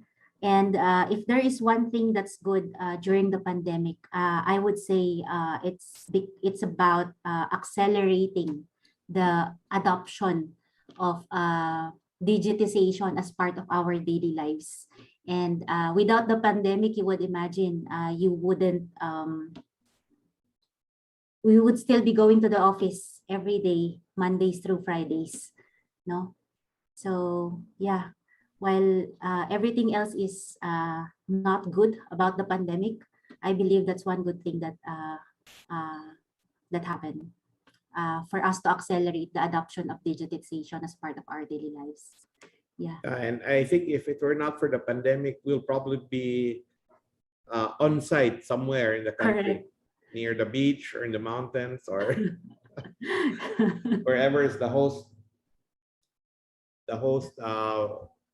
venue is, no? In the part of the country. And that's what actually I miss in the old normal. The opportunity to visit places for conferences, no? But this also makes it a lot easier. I hope I'm getting used to it actually, sir. Sir Rick, I'm getting used to virtual meetings already. Director Amores? Yes. Is it okay? Kasi kanina I wasn't able, while the tech team is figuring out on the back end. Is it okay to play the Divas tutorial, which was not played earlier due to some technical issues? I think we can do that. Thank you. Okay. Can we have the tutorial mentioned by ASEC Eva played? Yeah, si Mir can share the screen, please. Thank you. While they're addressing the technical issues of April.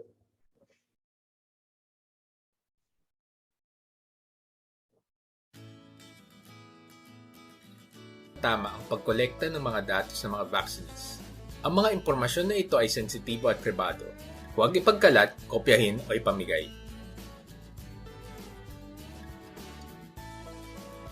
Mag-login sa inyong registered user account upang ma-access ang Divas.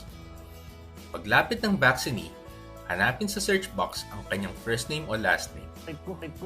Piliin ang vaccinee sa listahan at tignan kung tama ang impormasyong nakasulat batay sa binigay na pagkakakilanlan. Pagkatapos masuri ang impormasyon, maaari nang ikumpirma ang vaccinee upang mabigyan na ng ID. Upang ma-endorso ang vaccinee sa susunod na estasyon, pindutin ang Proceed to Screening button at magpapalit na ang tag ng vaccinee. Mula sa for screening, ito ay magiging consent. Sa registered user account, maaari ding i-defer ang vaccinee kung hindi siya dapat na mabakunahan kaagad.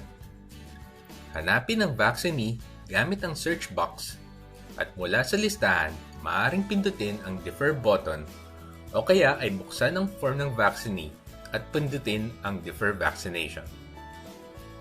Ang mga na-defer ay makikita sa listahan ng deferred vaccinee sa menu. Sa registered user account, maaari din itala ang impormasyon ng vaccinee na hindi pa kasama sa master list o tinatawag na walk-in. Pindutin ang Create button at punan ang lahat ng mga required fields tulad ng last name, first name, middle name, date of birth, priority group, allergy to vaccine or vaccine components, with comorbidity, contact number, zip code, city at province, house o block number, village at barangay. Siguraduhin tama at kumpleto ang mga impormasyon ng magpapabakuna upang magkaroon ng maayos na datos sa pagdating ng reporting. Pindutin ang Save button pagtapos na.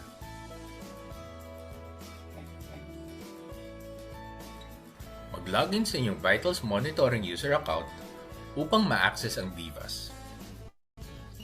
Hanapin gamit ang ID number, first name o last name sa search box ang vaccinee na kukunan ng vital signs. Pindutin at piliin ito mula sa listahan. Pindutin ang Edit button upang masimulan ang Vitals Monitoring. Sunod na pindutin ang Add a line sa ilalim ng vital signs at ilagay ang mga detalyeng hinihingi para sa blood pressure, pulse rate, respiratory rate, temperature, oxygen saturation, at pain score. Pindutin ang Save button upang may-save ang vital signs ng vaccine. Ulitin ang proseso kung kinakailangang magdagdag ng vital signs para sa vaccine.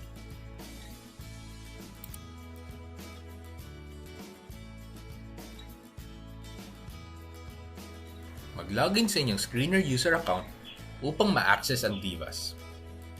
Hanapin sa search box gamit ang ID number, first name o last name ng vaccinee. Pindutin ang pangalan ng vaccinee upang makita ang kanyang mga detalye. Pindutin ang Edit button upang masimulan ang screen. Piliin ang bakuna na ituturok sa vaccinee mula sa listahan.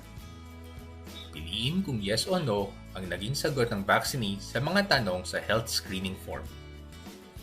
Pindutin ang Consent Receive button kapag nakuha ang napirmahang consent form mula sa vaccinee. Ang Consent Receive By ay malalagyan kaagad ng mga detalye.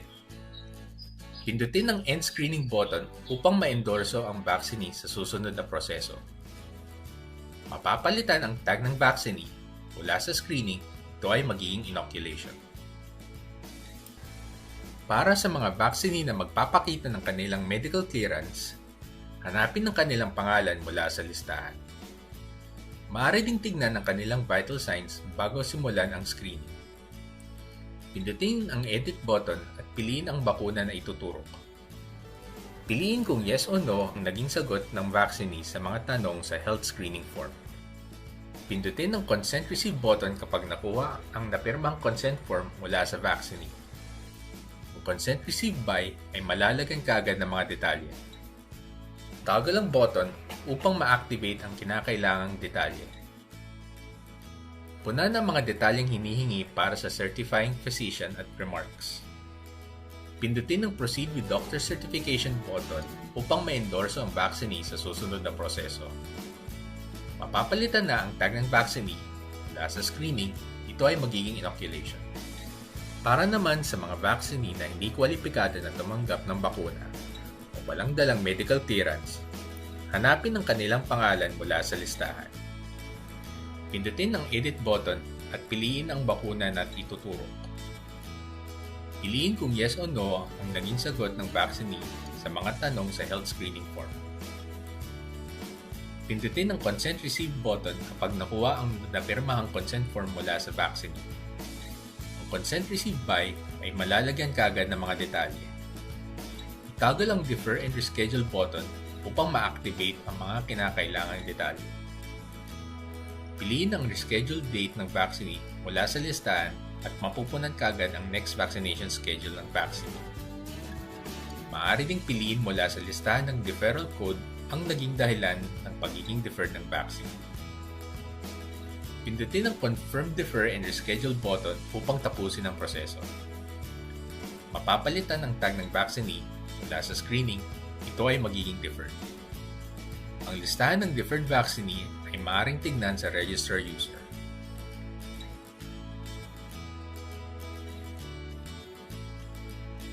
Mag-login sa inyong vaccinator user account upang ma-access ang DVAS. Hanapin sa search box ang ID, first name o last name ng vaccinee. Pindutin sa listahan ang vaccinee upang lumabas ang form at mailagay ang mga karagdagang impormasyon na kailangan na datos ng inoculation. Pindutin ang edit button upang malagyan ng impormasyon katulad ng injection site, lot number, batch number at vaccinator. Pindutin ang save button pagkatapos. Pindutin ang end inoculation upang ma-endorse na ang vaccinee sa post-monitoring. Mapapalitan ang tag ng vaccinee mula sa inoculation, ito ay magiging monitoring.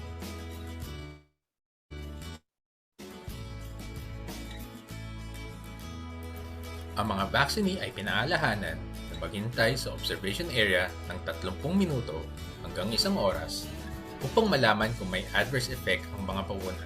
Piliin ang no sa vaccination form kung walang epekto at yes kung mayroon. Dala ang detalye ng naging adverse effects sa nagpapakuna. Mag-login sa inyong post-monitoring user account upang ma-access ang DVAS. Ang post-monitoring ay pang-monitor lamang ng mga LGUs at hindi nito pinapalitan ng VG-Flow. Hanapin sa search box ang ID, first name o last name ng vaccinee.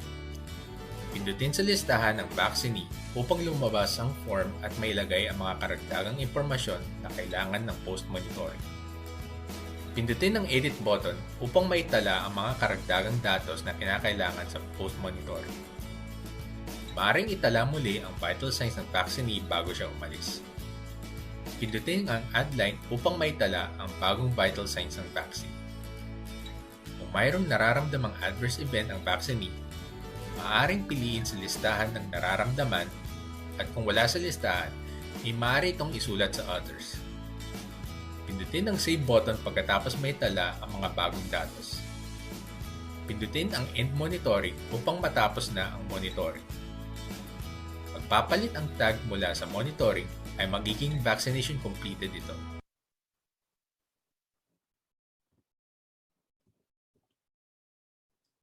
Okay. Okay, I think April, you can proceed.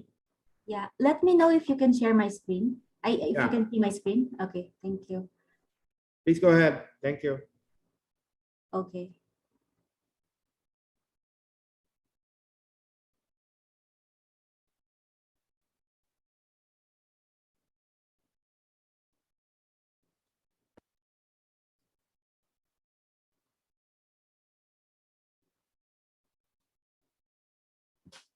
Okay, so again, good afternoon to the attendees, to those who are here in this conference, in this event. Thank you for the opportunity to be with you today. And congratulations to the organizers of this conference. No, so this is your second year doing the virtual sessions and it's successful. Okay, there are some technical difficulties or technical issues, but it's part of the new normal. So congratulations. So I was asked to speak about the VaxCert PH. USEC Manny in his keynote speech earlier mentioned about the VaxCert PH as one of the initiatives of the ICT and DOH as part of the national vaccination program of the government. And ASEC Eva may also mention about VaxCert PH as one of the initiatives within that whole program. No, so you've heard twice or thrice about VaxCert PH, and I'll be sharing with you a little bit more about it and its purpose as far as the National Vaccination Program is concerned. So for this session, I hope to discuss with you or give you a brief overview of as to what VaxCert PH is, what's the purpose of VaxCert PH, and how is it related to the national vaccination program efforts of the government, and how it works and how it works for citizens, and some of the key challenges that we are facing as we rolled out the VaxCert PH solution or the system last first week of September of 2021.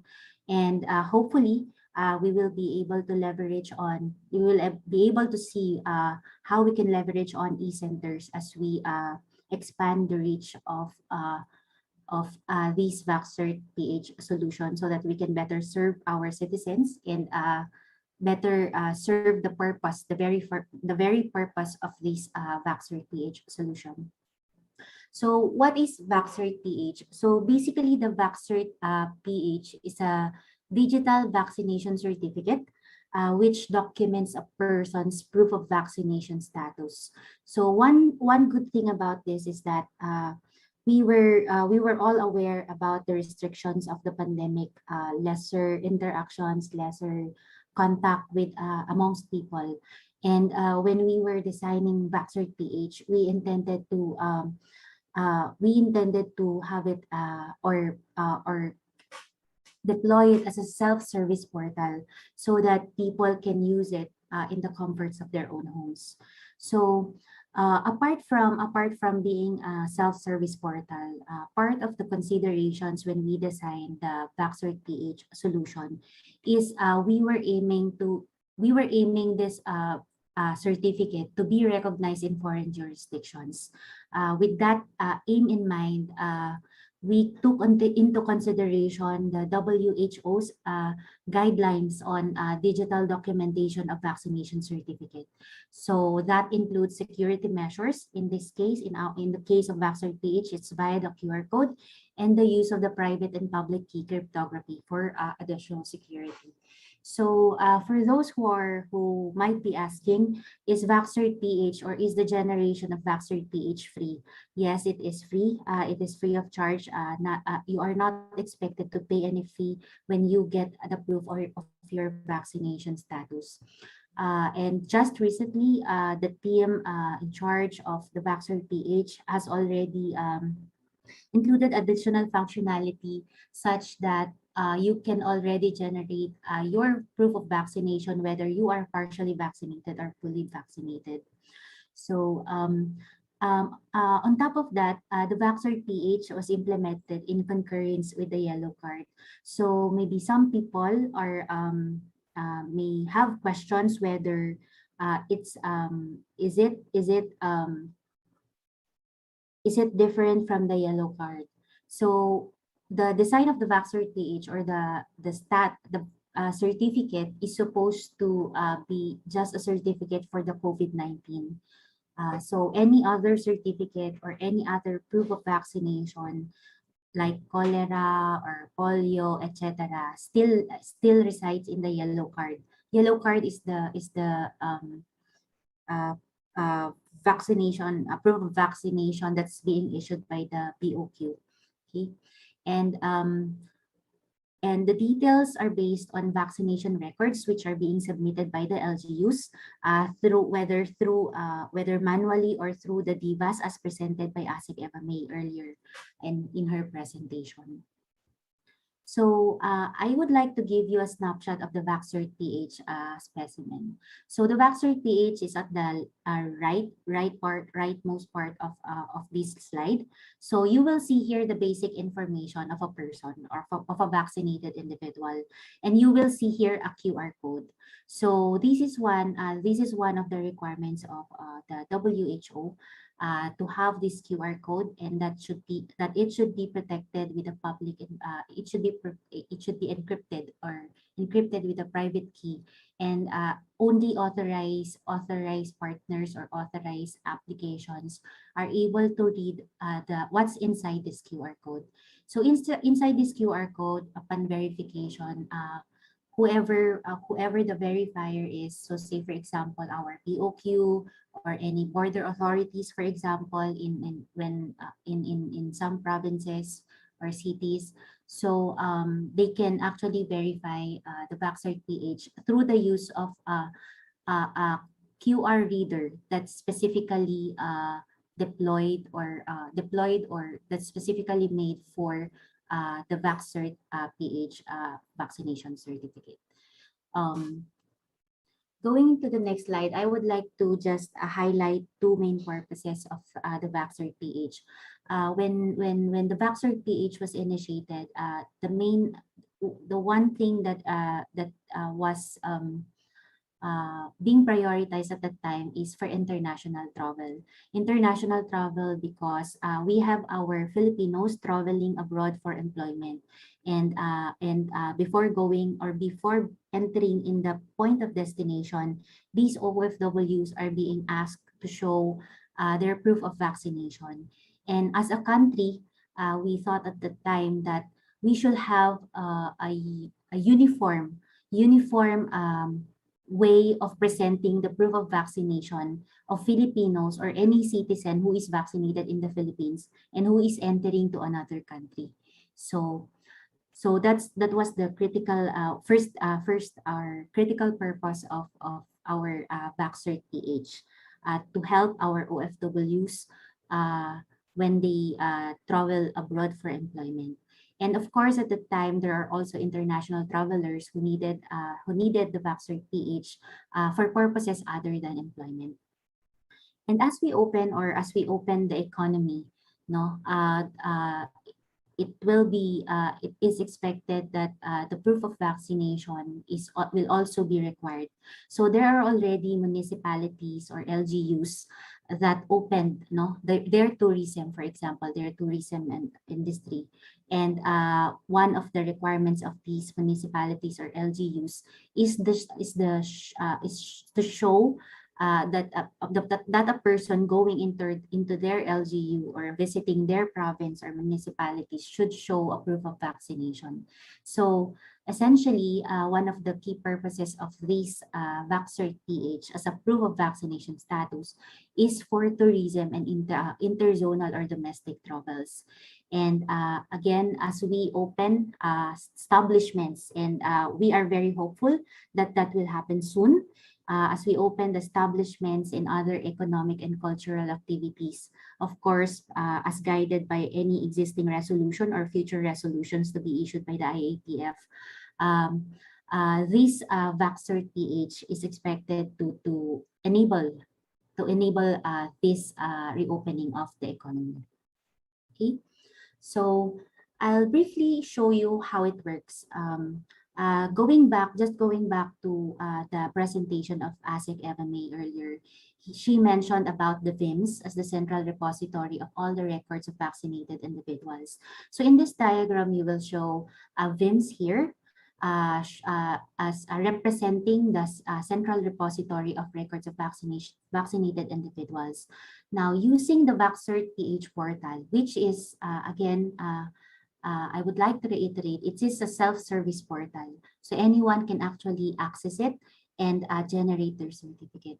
So from VIMS, the VaxCert PH portal gets the information when a person requests for a vaccination certificate or the VaxCert PH document.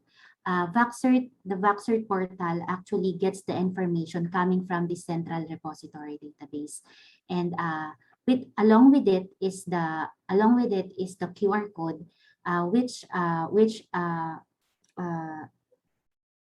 which includes information of the vaccinee, so that upon verification by any authority, using the QR code scanning, they can actually verify it. So in the next slide, I would like to show you the two key features of the VaxCert PH.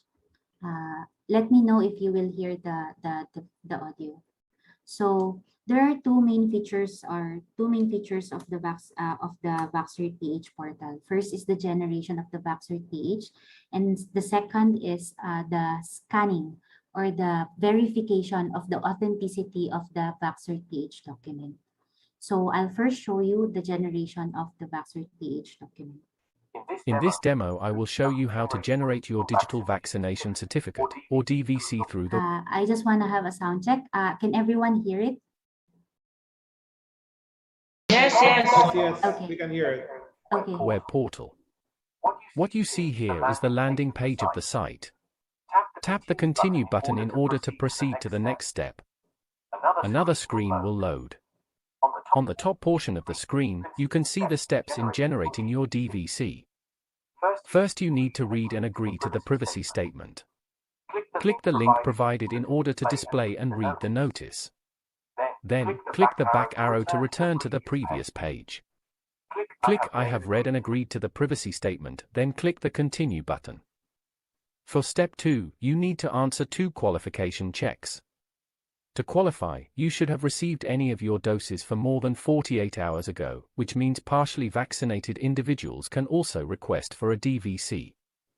The next screen is where you'll input your personal information. Note that you need to use the details found in your vaccination card. Click Next to input your vaccination details. Tick the box if your vaccine brand is Johnson & Johnson. If you have only been vaccinated for your first dose in the Philippines or is partially vaccinated, only input your first dose details and leave the second dose fields blank. The same goes if only your second dose was administered in the Philippines. If you have only been vaccinated for your first dose in the Philippines or is partially vaccinated, only input your first dose details and leave the second dose fields blank. The same goes if only your second dose was administered in the Philippines. For demo purposes, our test data is not vaccinated with J&J and is fully vaccinated in the country. Click on Verify Vaccination Information. You will need to type in the captcha code displayed in the pop-up screen and click Continue. On the third step, the screen will display a message that your record was found in the database. Review if your details are correct during this part. You can also add your passport number in this step. Tick the box beside the passport number field. This will then open the field for editing. Type in your passport number to add it to the DVC. Once done, click the Generate Vaccination Certificate button. Step 4 is where you can view your DVC. You may take a screenshot or click the Download Vaccination Certificate found at the top portion of the screen. This will save your DVC in your designated Downloads folder.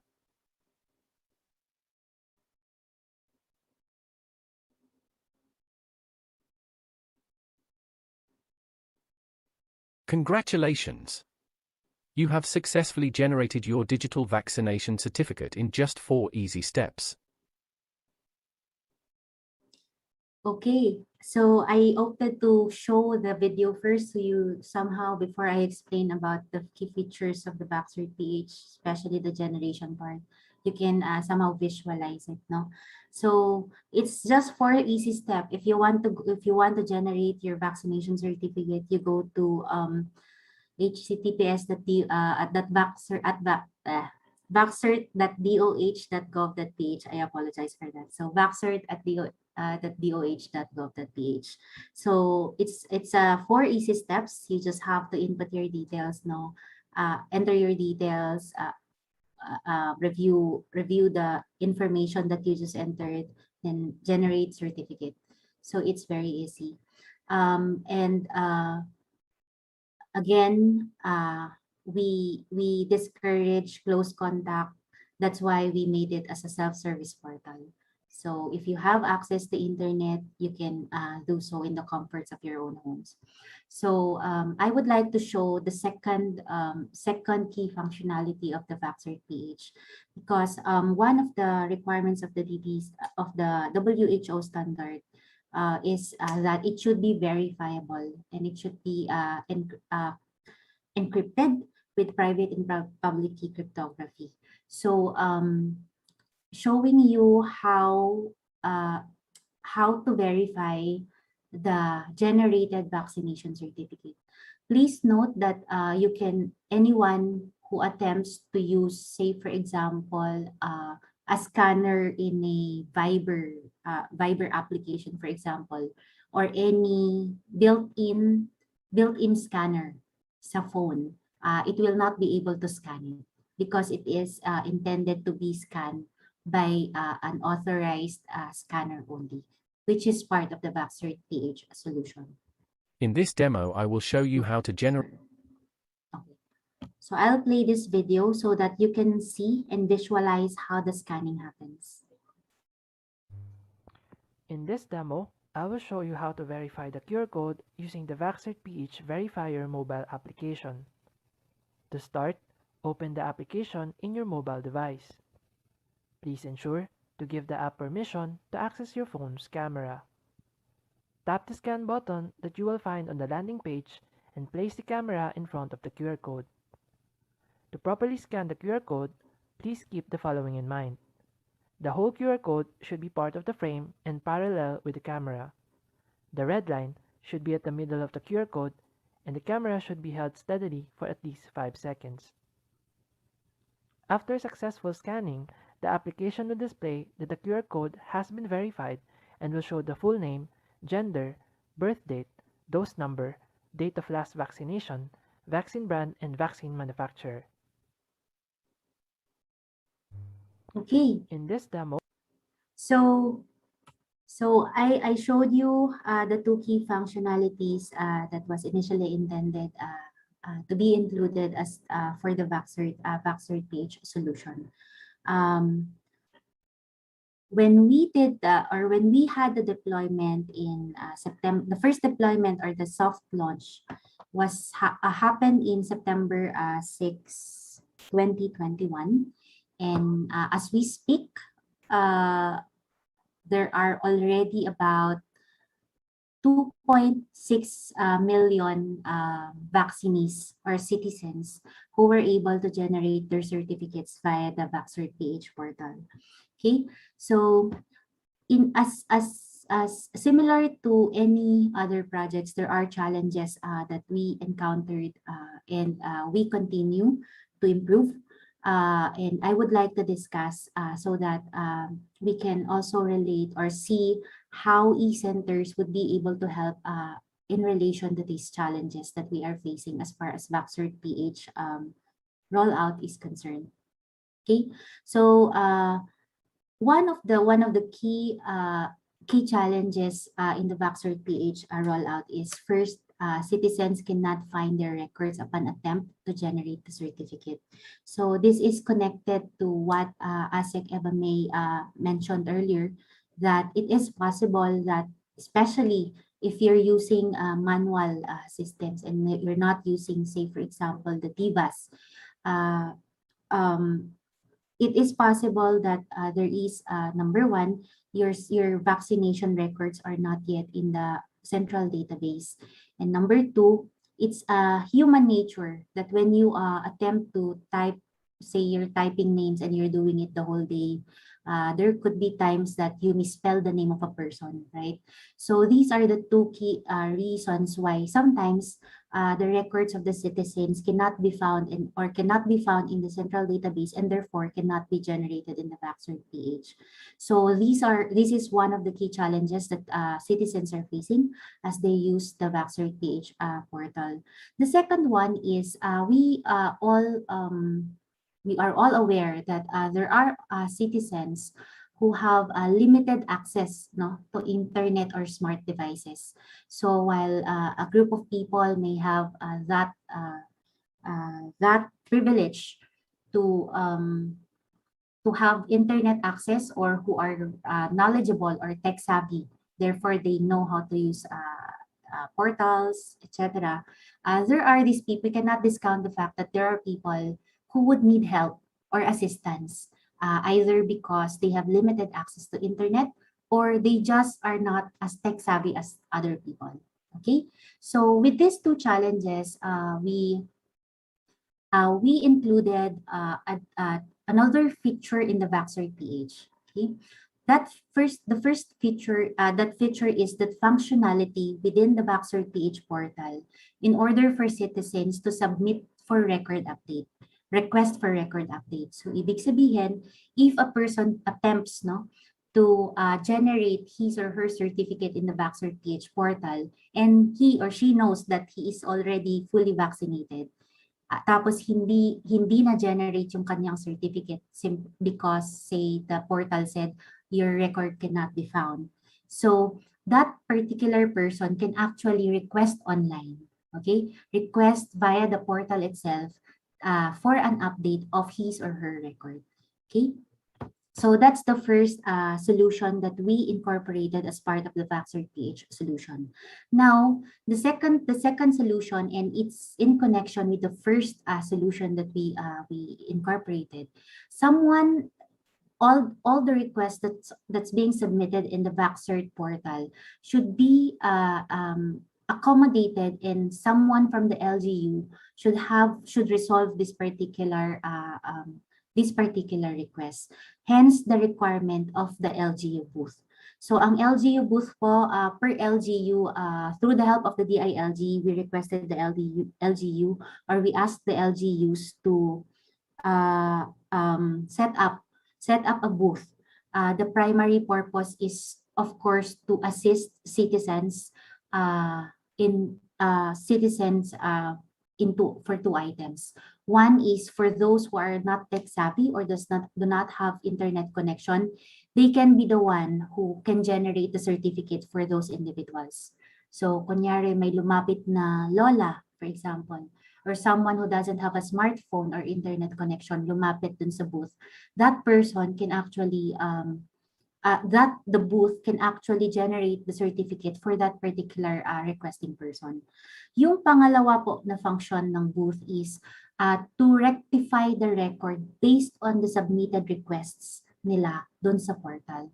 So in doing so, there are requirements that we needed, or that the LGUs needed, for the booth to be operationalized. So the requirements include, first, the location of the booth. Okay, saan nila ipopwesto? Pangalawa, who will be the resources that needs to be assigned, no, dun sa booth. Okay, in order to assist yung mga booth goers natin or yung citizens natin. And the third one is the necessary hardware and equipment. So kailangan ng internet connection first and foremost, because they will be accessing the portal just in case someone requests for a vaccination certificate. And they also need computers and printers and photo capturing device. Those kinds of hardwares or equipments are expected in that booth. And the last one is, there is another tool which we developed in relation to the validation and rectification. So para maayos po yung record na sinubmit po ng mga citizens na nagre-request for record update. So there is another tool which is part of the booth. So these are the 4 items that are critical or that are required in order for a booth to be fully operational. So through the help of the ILG, they connected with the different LGUs. We asked help from them to really operationalize this booth. As we speak, there are still challenges being faced by the LGUs in operationalizing this booth. So number one, there are LGUs na even if they want to set up a booth, they have problems in internet connectivity. That's number one. There are also LGUs or municipalities who are having challenges in setting up the booth, either because they still have not decided the location, or there are resource constraints. And by resource constraints, it could be the hardware or equipment, or it could be the resources that needs to be assigned in that particular booth. Okay, so now, which brings me to, I think this is the main message of the presentation. Given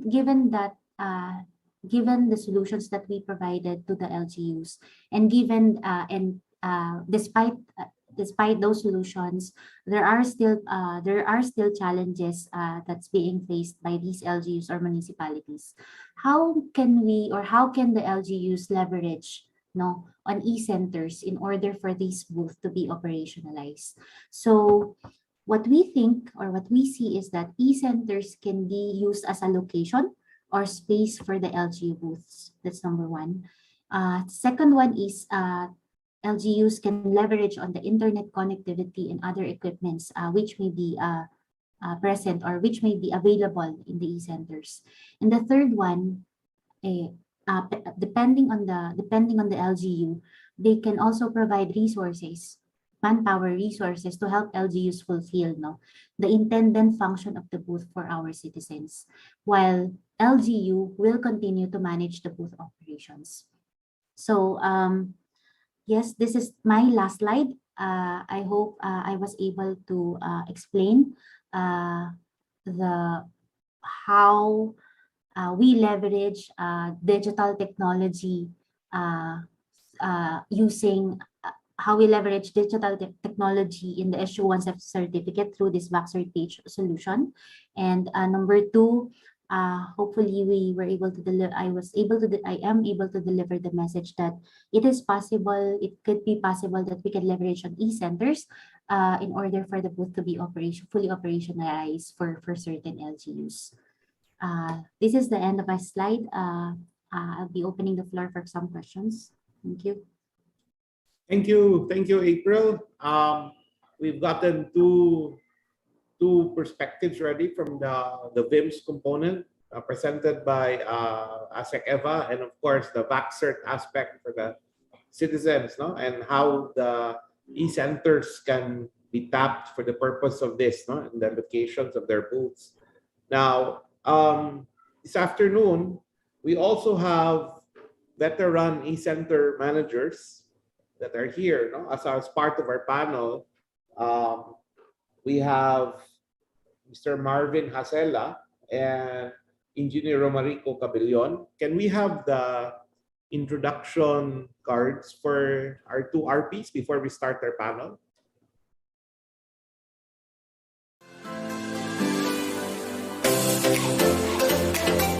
Who is our DVAS and VaxCert PH implementer?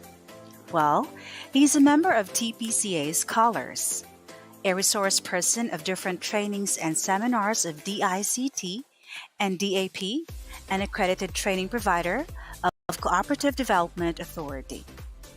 Currently, he is the Center Manager of Tayabas CEC Tech4ED. Mr. Marvin A. Hasela.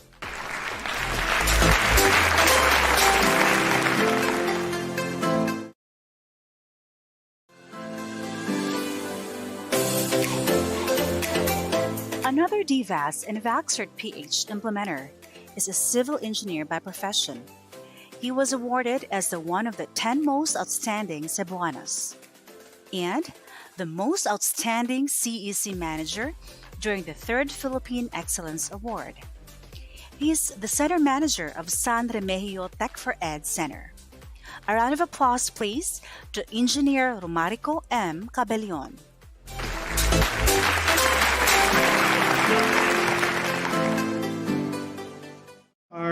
Our panel. So let us get the ball rolling. So we have, of course, April, ASEC Eva, Romy, good friend of mine, one of the really pioneers in the eCenter movement, together with Marvin. So let me kick off the panel by asking our resource persons, the center managers that are in the forefront here, Marvin and Romy. Maybe we can start with Marvin.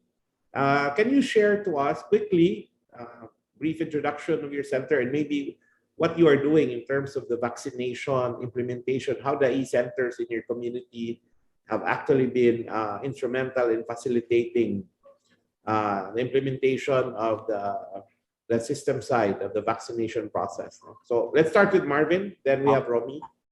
Okay, sir. Thank you, Sir Amores, Sir Rick.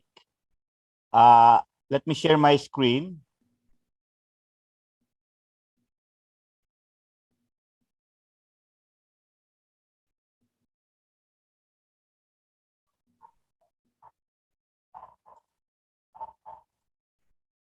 Okay. Before I start, let me introduce to you this one. I am a member of Tayabas vaccination team, tinatawag naming Tabak. Before the start of vaccination, nakita namin yung problema yung magiging problema kasi sigurado andun yung influx ng tao. Kaya to solve the problem, para makuha namin yung magandang sistema ng pagbabaksin. Ang Tayabas Community eCenter nag-suggest na kailangan meron tayong online registration, pre-vaccination online registration, which is nauna pa ito sa DBAS and the VaxCert. Ang purpose kasi nito, para makontrol namin yung influx ng tao, and then at the same time, maiwasan namin yung tagal ng oras na i-stay ng tao sa aming vaccination site. That's why ginamit namin to, and then nagawa kami ng ilang simulation activity using the manual and then using the online registration. Nagsimula kami sa senior citizen and then sa A2, sa A3, and then nakita namin yung epekto using the pre-vaccination online registration na pag ginamit ang manual, it will take 10 to 15 minutes para matapos sa registration pa lang. Sa registration pa lang. Ngayon, nung ginamit namin to, 5 minutes lang tapos ang registration. Ang laki ng oras na nasa-save. And then mas nakukuha namin yung dami ng target na mabakunahan sa loob ng isang araw. Ito yung aming, okay. Ito yung sa amin. We're using the online, using the QR code. And at the same time, nakukuha namin yung database, nagkakaroon kami ng sariling list ng taong babakunahan na nag-registered sa aming online registration form. Bali, ito yung first phase pa lang to kasi may second phase to eh. Okay? Ito yung QR code. And then, may sarili kaming QR code for the senior citizen, may QR code for the may comorbidities, and so on. Ayan. Pag na-scan nila to, ito kasi nakapost sa aming sa website, sa FB page, and then sa mga barangay halls, naka-print out, and then nakapost siya. I-scan nyo lang yung QR code, and then pag na-scan nyo, ito yung QR code. Once na ma-scan siya, ito muna ang unang nalabas, yung consent. And then, kung pumapayag sila sa sinasabi ng consent, click lang yung magpatuloy, and then lalabas na to. Ito yung start. Bali, in-screenshot ko lang yung ibang details. Ayan. Yung name, ginamit namin Tagalog kasi para mas maintindihan ng mga kababayan namin. Apelido, pangalan, panggitnang pangalan, and then edad, and then yung kategorya kung saan sila nabibilang. Kung sila by health worker, senior citizen, indigent, uniform personnel, na kinuha namin susunod sa binigay ng Department of Health. Now, pag natapos nila itong lalabas, your response has been recorded. Paano naman nangyayari yung naiiwasan yung mga influx? Kasi po, once na na-register kayo sa amin, yung system namin, bibigyan kayo ng date and time kung kailan kayo pupunta sa aming vaccination site. Okay. Hindi namin tinatanggap yung wala sa schedule unless makikita namin na siya ay talagang kailangan i-accommodate. Ganito po yung pangyayari sa amin. And then, ano yung phase 2? Yung phase 2 nito, once na naturukan ka na, yung exit, meron pa kami isang control, kadugtong siya nito, na kung saan doon lalabas kung kayo ay naturukan, okay ba, at kung ano yung naiturok sa inyo, and then napasok po sa sarili naming database yun. And then yung database namin noon, dati, yun yung isinesend namin sa Department of Health. Siya yung pinapasa namin. Ngayon, dumating si DBAS, dumating po yung from DICT, yung DBAS, inadapt din namin si DBAS. Ginagamit din namin ngayon si DBAS. Bali, katulong naman siya nung aming online. Ang purpose na lang namin ng online namin ngayon na pre-registration para mapabilis yung proseso. Sa actual na registration ng vaccination, gumagana sa amin si DBAS at the same time gumagana din sa amin ng sarili naming database. Ngayon, dalawa na ang aming record. Yan po yung sa aming ginagamit. Sa initiative po yan ng Tayabas CEC Tech4ED Center. That's all, Sir Rick. Okay, Marvin, thank you very much. Can we have also a brief description or statement perhaps from Romy on what San Romeo is doing in terms of its implementation? No? Maybe quickly lang, Rom, so we can go to our discussion. Go ahead.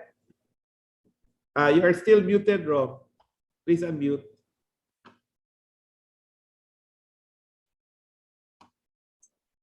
Okay, great. Marinig mo na ako? Okay na ba? Yeah, okay now. We can hear you. Go ahead. Hindi lang ako mag-share ng PowerPoint, pero ito babasahin ko na lang. Okay. San Romeo was one of the municipalities with a vaccination administration system, DBAS. So nagsimula kami noong August 2021 with the assistance of the city Visayas 2. It aims to hasten the process of uploading vaccination data. As mentioned earlier, DBAS is a part of Vaccine Information Management System, or VIMS. It was developed by the ICT in support of the National Immunization Program of the government. Ng VIMS is mayroong dalawa. Immunization registry for master listing and pre-registration for vaccination, and DBAS is for vaccine recipients. Aside from DBAS, San Romeo have also been provided with the ICT pre-Wi-Fi devices to improve internet connectivity and vaccination center.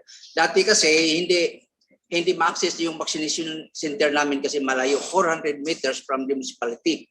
Pero nang nag-avail kami ng DBAS, namin ang vaccination center namin dito sa covered court, just a few meters away from the municipal building where Wi-Fi access is available. Nag-extend kami na ang Wi-Fi access to the center, sa vaccination center.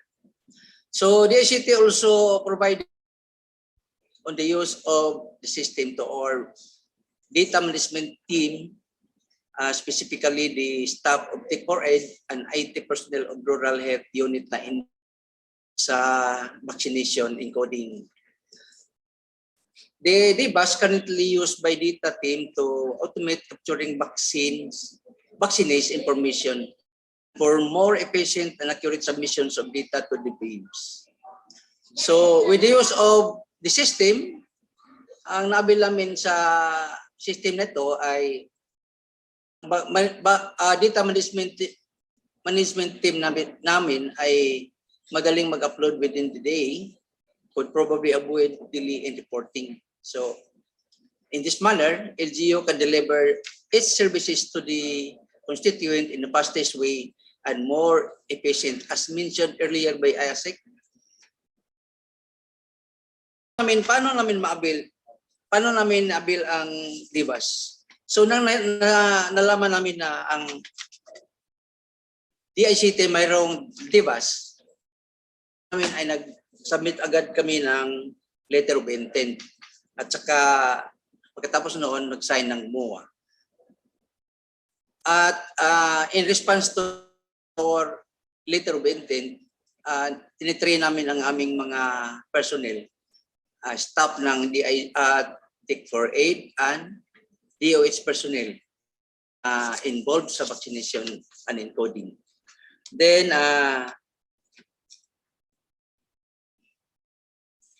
ang ginawa namin doon sa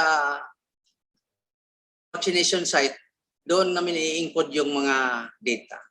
At saka at the end of the day, i-upload namin for reporting. At saka experience, problematic kasi madali gamitin. Although, there are 5 steps in order to comply with the process. So yun, mga ginagawa ngayon ng mga correction kasi yung sinasabi kanina, mayroong mga wrong encoding or misspelled na mga entry, yun naka-experience din kami ng ganun. So ongoing correction kami ngayon. That's it, Rick. Sir Rick, thank you.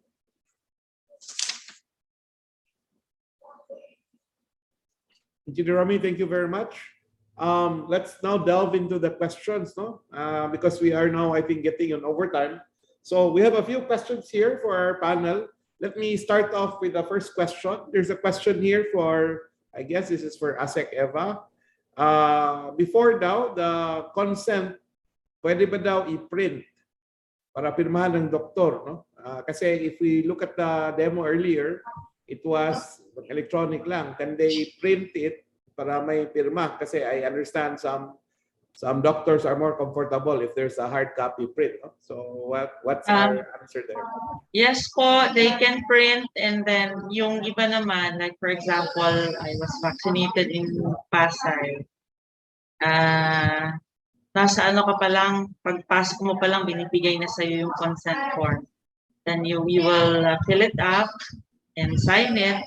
Tapos pagdating dun sa consent and screening table, they will just have to tag it in the system that they receive the consent form. So that's the process. That's very possible. Okay. Thank you very much. So there you have it. So pwede print, no? If the LGU, I guess, or the vaccination facility wants it done that way, I think it's a good clarification. Thank you, ASEC. The next question is, I think this is more geared towards April. Though I think this might have been answered, no? But anyway, this was asked, so let's get the definitive answer. No? There's someone asking a question posted. 2 weeks na daw siyang nag-try, pero wala pa daw siyang fully vaccinated na daw ata siya, but 2 weeks na siyang nag-try para hindi daw siya makakuha ng VaxCert. Ano bang gagawin niya next? I think probably they tried it online and they would like to what to do next. So maybe April? Yes. I hope you can hear me po. Yeah, we can hear you. So yes, that's the reality right now to the person who asked the question. No, that's why we added yung functionality po that you can actually submit your request for update. So kung kunyari po ang na-receive nyo na message ay no record found or no record found kayo, pwede nyong i-submit yung inyong request para i-update nila yung record nyo. Kailangan nyo lang pong i-upload yung inyong a photo of your ID at saka photo of your vaccination card. Kasi yun po yung magiging basis ng ating LGU para i-update naman nila sa site po nila. So if nagawa nyo po yun tapos hindi pa rin po kayo naka-receive ng update, so isa din yan sa kailangan na inaayos natin sa site ng VaxCert, pero you can contact yung contact center po or call center ng ating VaxCert PH. Let me just quickly get it and then I'll share it po dito sa ating chat box na lang later para ma-contact nyo po sila at ma-follow up nyo yung inyong VaxCert vaccination certificate.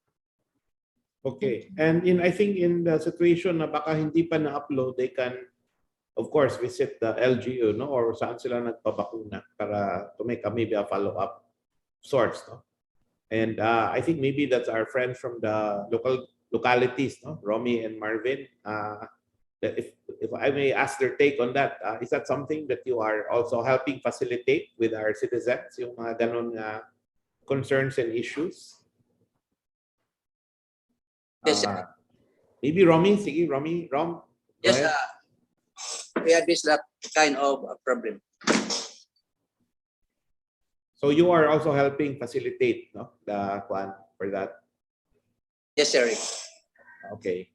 Sige, that's good. How about you, Marbs? Naka-mute ka pa, Marbs. Marbs, you're still under mute.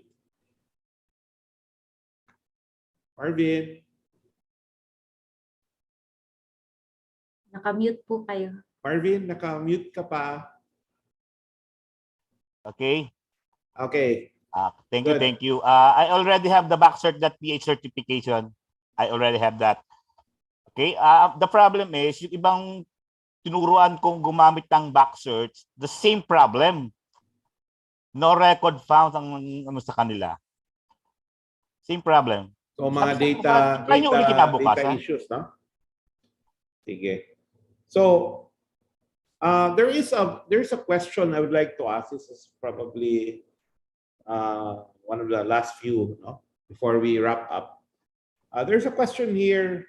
Yung mga nagpa-print po ng ATM size na VaxCert, allowed po ba yung ganon? Diba kasi when we print the VaxCert, for those of the VaxCert, it's like bond paper size, no?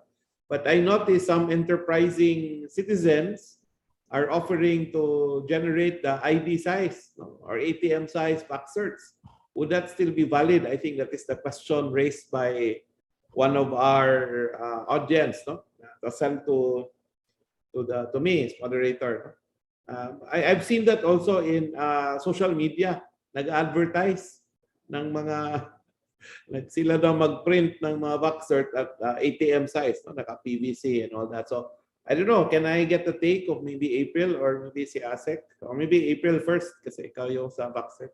I will try to answer po, no. I think for as long as kasi we allow naman na pwede mong i-screenshot yung QR code, i-save mo lang sa computer mo, ay sa phone mo, or pwede mo din siyang i-print. Now, ang magiging ini-imagine ko po kung paano nila pinagkasya yung buong document dun sa ATM card size po, no. Kasi if that is the case, yung size po ng QR, yung mismong part na may QR, it could be very small such that when it's shown for verification, hindi kayang basahin ng QR. Kasi masyado na siyang, ano ba to, parang congested or na-compress na siya. Would you have a recommended size na minimum siguro? Yung Can I suggest?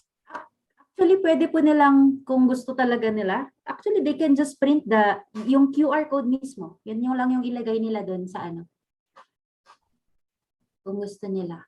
Kasi they can always papabaril papa-scan naman po nila yun, tapos i-verify po ng ano. I-verify po nung verifying authority. So kung gusto nilang ilagay sa isang card, baka yung QR code lang dapat yung ilagay nila doon. I have a suggestion, Sir Rick.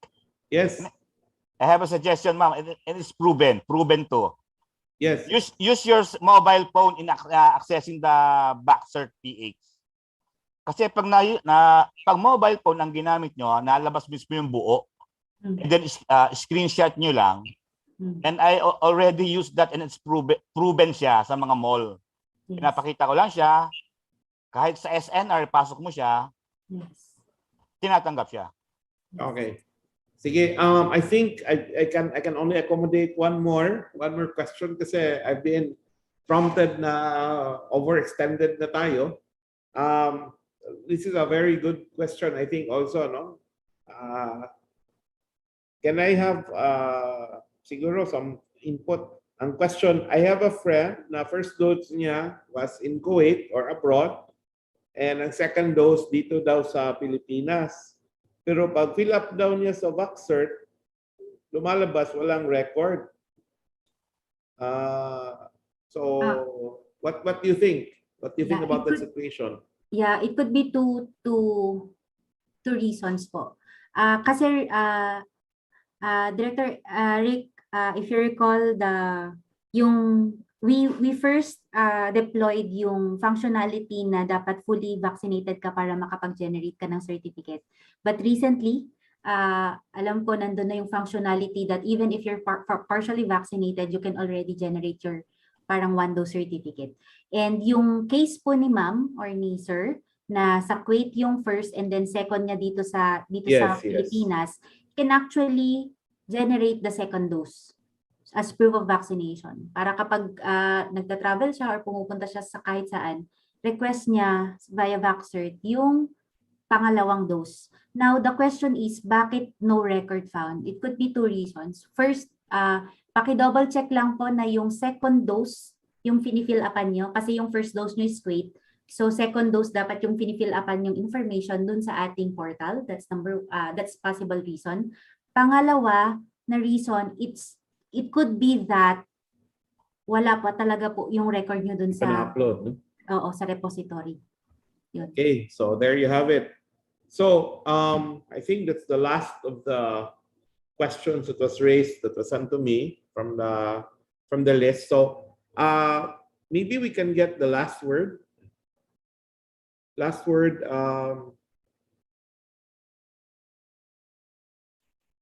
Last word from our members of our panel, no? If they have a last message before we wrap up our session. Maybe we can start with ASEC Eva. Thank you, Director Rick. So for those LGUs who are interested to avail of the DVAS, you can contact our regional offices po, no? They will gladly help you in the training and implementation. Lalong-lalo na po ngayon na sobrang dami ng bakunang dumadating sa inyo at may targets na po kayo kung ilan yung kailangan yung bakunahan. You can actually avail of a system to make the process smooth. Kasi kung kayo rin naman po ang nasa vaccination center, for example, if you are an ordinary citizen, at pagpilahin kayo doon ng 2-3 oras, syempre sasabihin nyo, ano ba to? Wala namang sistema. No? So it is important that we provide our citizens with an efficient service, no? Even during vaccination. And that can be achieved using systems such as DVAS. Thank you. Thank you, ASEC Eva. And can we also have April? April, can you give us maybe your last final message for our panel, for our audience over there? Okay. Sa ating mga LGUs po, as we progress no dito sa ating vaccination program at as we improve yung ating VaxCert PH, ang request lang po siguro namin would be yung LGU booth po, kung maaari i-fully operationalize natin because maraming mga citizens na nangangailangan ng VaxCert na document, and some of them have requested their requested update to their records pero hanggang ngayon hindi pa na-edit or hindi pa na-rectify ng ating mga LGUs. So the more na ma-operationalize natin yung booth, the more na mas better yung ating service and ma-fulfill yung purpose talaga ng VaxCert PH solution. And that is to provide the proof of vaccination to of our citizens so that they can use it wherever they go. Thank you very much. Okay, April, thank you very much for your presentation of your inputs to our panel. Can I also ask maybe our veteran friends in the eCenter space, no? Maybe let's start with Marvin. Marbs, go ahead. Okay. Short message for our audience. Okay, sana bumaba na at matapos na yung COVID-19. Pero ganun pa man po, kung kailangan nyo yung sistemang katulad ng ginawa namin para mabilis ang proseso, pwede nyo akong kontakin, replicate nyo yung system na ginagawa namin. Mabilis siya. Laking tulong. Okay. Thank you very much. And Romy? Yes, sa mga CEC manager tulad namin ni Marbs, ko kayo na mag-avail na sa DVAS. Gagamitin natin ang ating mga eCenter, mga Tech4ED Centers para sa ganitong mga gawain. Tulong natin sa mga LGUs na nangailangan. Make use of the system provided by the ICT. Thank you. Okay, thank you very much. We have seen the various systems that the ICT has presented in terms of the vaccination events and of course our VaxCert. And of course, the experience, we've heard experiences of our veteran eCenter managers, no? Marvin and Romy, with regards to this. So I would like to thank my panels for such a very interesting panel. And in as much as I would like to have continue the chat over, I think I have to wrap up. So thank you very much. And may I turn over to the MC, Richard. Over to you. Thank you so much, Director Rick Amores. And thank you so much too to our speakers or resource persons. It is my pleasure as chair of KEC16 to award you these certificates. These certificates of appreciation are awarded to our resource persons and moderator in recognition of their participation on digital vaccination administration system and VaxCert PH via eCenters. Live streamed on November 25, 2021 via YouTube and Facebook, given this 25th day of November 2021. Thank you to our speakers and panelists. ASEC Eva May C. De La Rosa, April Ann M. Corpus, Marvin A. Gisela, Engineer Romarico M. Cabellion. And thank you to our moderator, Director Frederick Amores.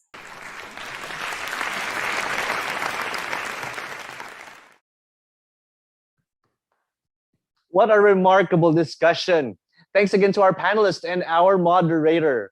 Our audience has now a better view of eCenter's role in the country's vaccination program. Now, as mentioned earlier by our previous speakers, we would like, or the DICT would like to invite you to volunteer for the Bayanihan Bakunahan of DOH. Let's have that on screen. So on November 23, 30, and December 1, there will be a massive vaccination in the different LGUs, probably in your area. So feel free to volunteer as an encoder for this initiative, the Bayanihan Bakunahan, Ligtas, Lakas, Buong Pinas. Thank you for that. So to those who just tuned in, remember to register to be able to join the raffle. You only need to register once for this conference until tomorrow. Our team is posting the registration link on the comments field or chat box now. So as you know, the eCenter operations is supported by various stakeholders, and one of which happens to be one of our sponsors, who is going to share with us their ICT initiatives as a key player in nation building. Please allow me to introduce our next speaker. As the face of PLDT's CSR, she leads the PLDT Community Relations Division. She continuously heads the company's CSR initiatives with her team of 4 dependable ladies in continuing to provide the trademark and personalized, long-lasting, dependable, and timely assistance to communities in need. Together with PLDT employee volunteers themselves, the division remains committed to its programs. At just 43, she is making her life's journey full of adversity, resilience, influence, and impact. She lives by walking the talk, giving other lens through which people see the world, to see things as a moment of opportunity, to be able to help the people around her at work and in her personal circle in finding their own unique power of resilience before and during turbulent times, by showing them that they can transform their culture from surviving change to growing through change. When not working, she is a homebody who loves to cook and take care of her family.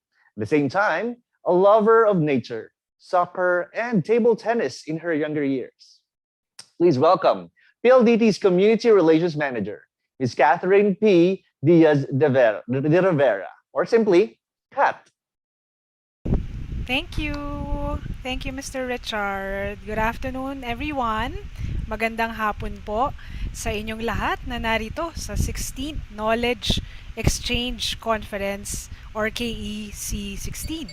I hope each and everyone here is having a meaningful and inspiration afternoon so far from everything we have been hearing from our distinguished speakers and from the Q&A earlier. I'm truly honored to be here and to be invited to share with you PLDT's initiatives as ICT key player in nation building. On behalf of PLDT, we are grateful and happily supporting KEC's endeavor with this year's theme on harnessing the potential of the digital economy amidst the pandemic and beyond. Ayan po. Na-share na pala yung ano ko. Hold on. So, next slide please. Thank you. I thought I was gonna share my screen. In my division, we act as enabler, especially in communities with the greatest need.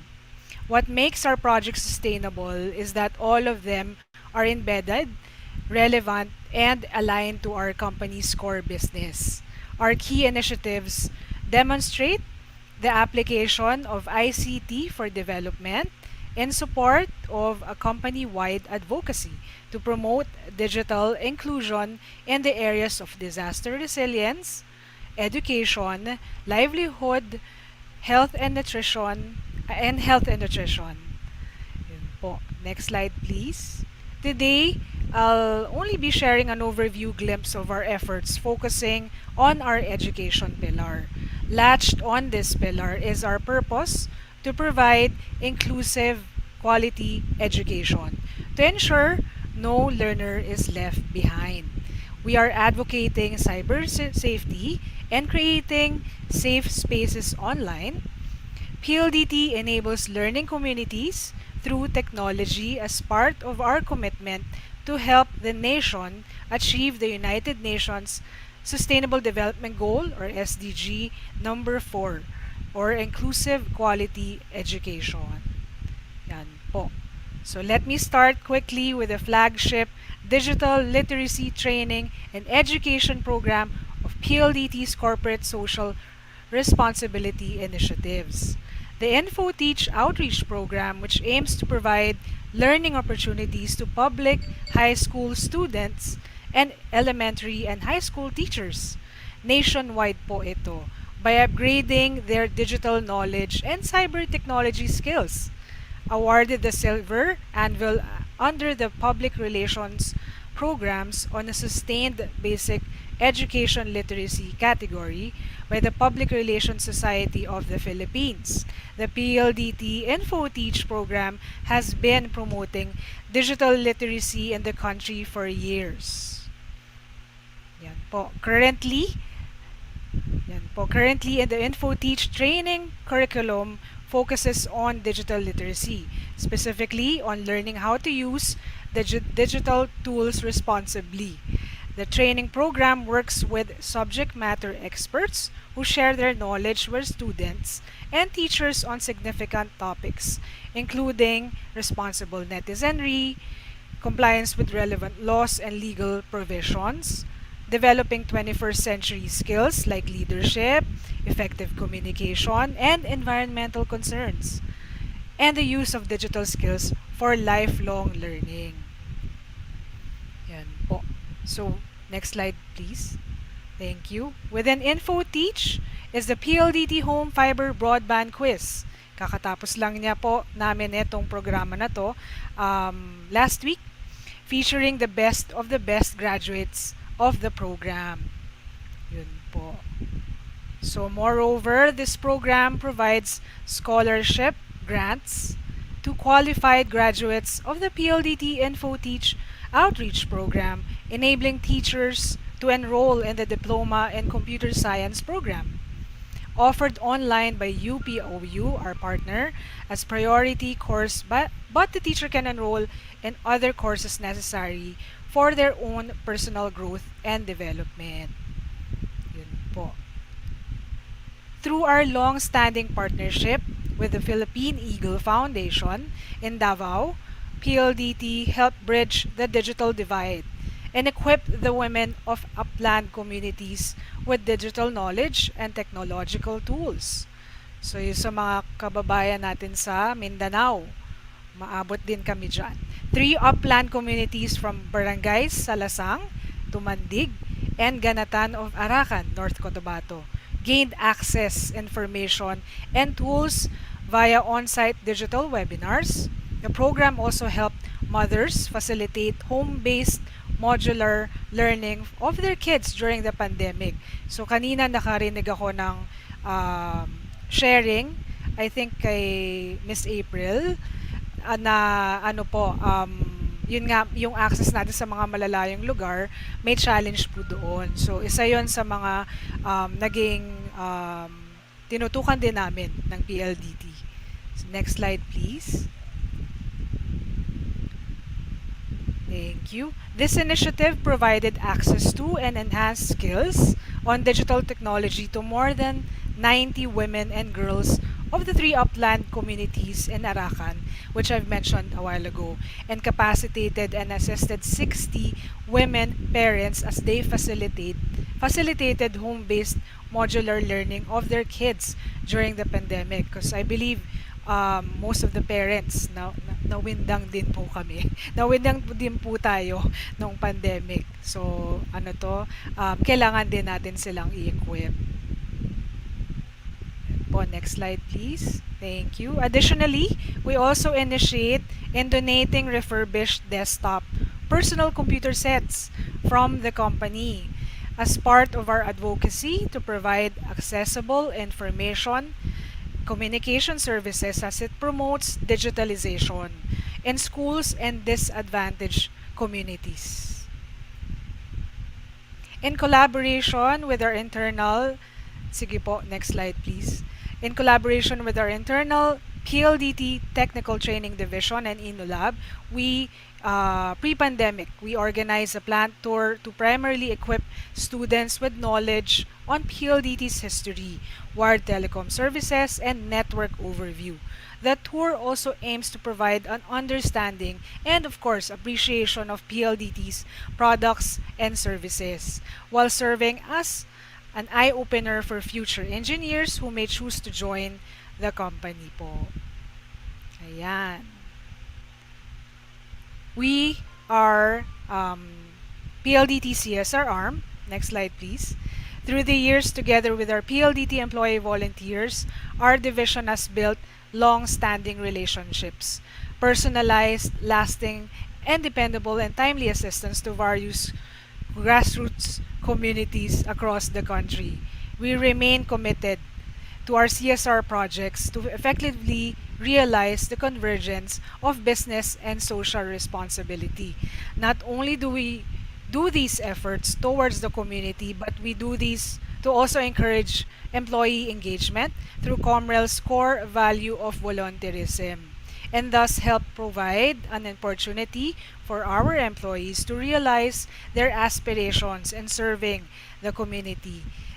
Thank you for your time po. Happy learning and sharing, and all the best to the organizers of KEC. Magandang hapon po. Thank you. Thank you, Ms. Kat, for sharing PLDT's ICT initiatives. And we'd like to thank you not only for your talk, but also for your invaluable support to this conference and to PhilSecNet. So please accept this certificate. Thank you. This certificate of appreciation is awarded to Ms. Catherine P. Diaz de Rivera in recognition of her participation as a resource speaker on initiatives of ICT key players in nation building, live streamed on November 25, 2021 via YouTube and Facebook, given this 25th day of November 2021 by the Philippine Community eCenter Network Incorporated during the 16th Knowledge Exchange Conference.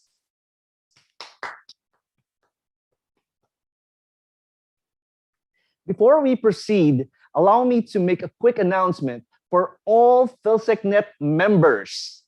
We will have our General Assembly tomorrow, 10:30 a.m. to 12 noon. Again, tomorrow, the General Assembly will be 10:30 a.m. to 12 noon. You will be receiving a separate Zoom link, and if not, please check your spam folder, or maybe contact the Secretariat via email at secretariat@philsecnet.org. Now, another set of 16 lucky winners will win cash prizes in tomorrow's General Assembly. So, if you are thinking of joining PhilSecNet, our team is posting the link on the comments field or chat box now.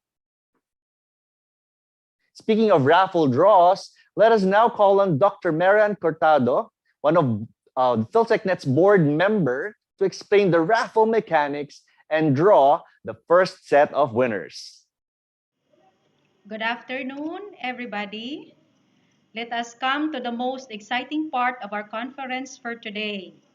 Are you now excited for our raffle draw? Before we will start with our raffle draw proper, I will read to you the mechanics on how to join our raffle draw. First, all registered participants until 12 noon today are entitled to win the raffle. Second, they have to be present during the event, particularly during raffle draw. Third, for this draw, there are 8 winners of 300 pesos each, another 8 tomorrow, making it 16 in total. That is in line with our 16th Knowledge Exchange Conference. Fourth, winners are drawn using an electronic raffle application, and that is the Wheel of Names. So I'm going to show to you our electronic raffle application. So this is the Wheel of Names. Okay? Then fifth, announced winners will have only 10 minutes to send an email and claim their prize through secretariat@philsecnet.org with the following details: name, office address, preferred account with details for fund transfer. Okay, so let's now start with our first draw. Our first winner of today is, congratulations, Venus A.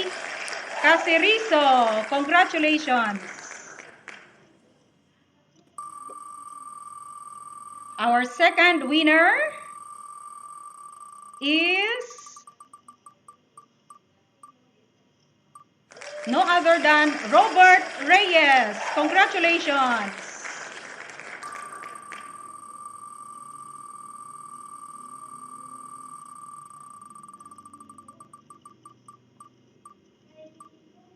So, our third winner, Marlon A. Balasa. Congratulations.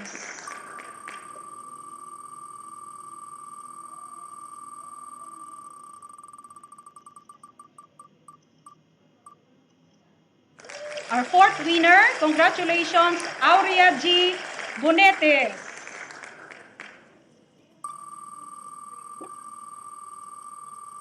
So, let's proceed to our fifth winner. Is, congratulations, Jesper D. Bayayua.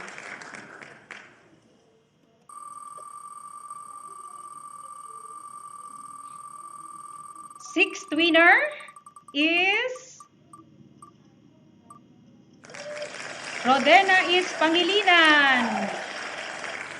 Let's proceed to the seventh draw. Okay. Our seventh winner is Karen Gaze G.V. Bajo. Congratulations.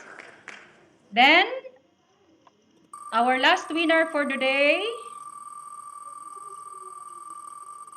is no other than Jeremy Angosto Villanueva. So, congratulations to our winners for today. So, to summarize with our winners, congratulations, Venus A. Cacerezo, Robert Reyes, Marlon A. Balasa, Aurea G. Bonetis, Jesper D. Bayayua, Rodena is Pangilinan, Karen Gaze Bajo, and Jeremy Angosto Villanueva. So, congratulations. So, our announced winners are advised to send an email and claim their prize through secretariat@philsecnet.org with the following details: name, office address, preferred account with details for fund transfer. So you are only given 10 minutes to send an email. Thank you and have a nice day. Thank you, Dr. Marian Cortado, for facilitating the raffle draw. Congratulations to all raffle winners. And that ends our day 1. I will see you all tomorrow on day 2 of the 16th Knowledge Exchange Conference with the theme, Harnessing the Potential of Digital Economy Amidst the Pandemic and Beyond.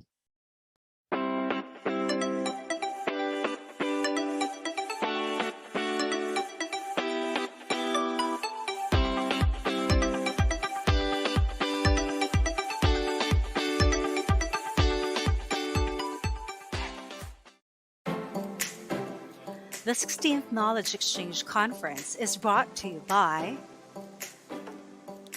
the Philippine Community eCenter Network Incorporated, or PhilSec Net, the Department of Information and Communications Technology, Philippine Council for Agriculture, Aquatic, and Natural Resources Research and Development of the DOST, University of the Philippines, Open University, PLDT, Working from Home, Discovering from Home, Quezon Power Limited, and San Buenaventura Power Limited.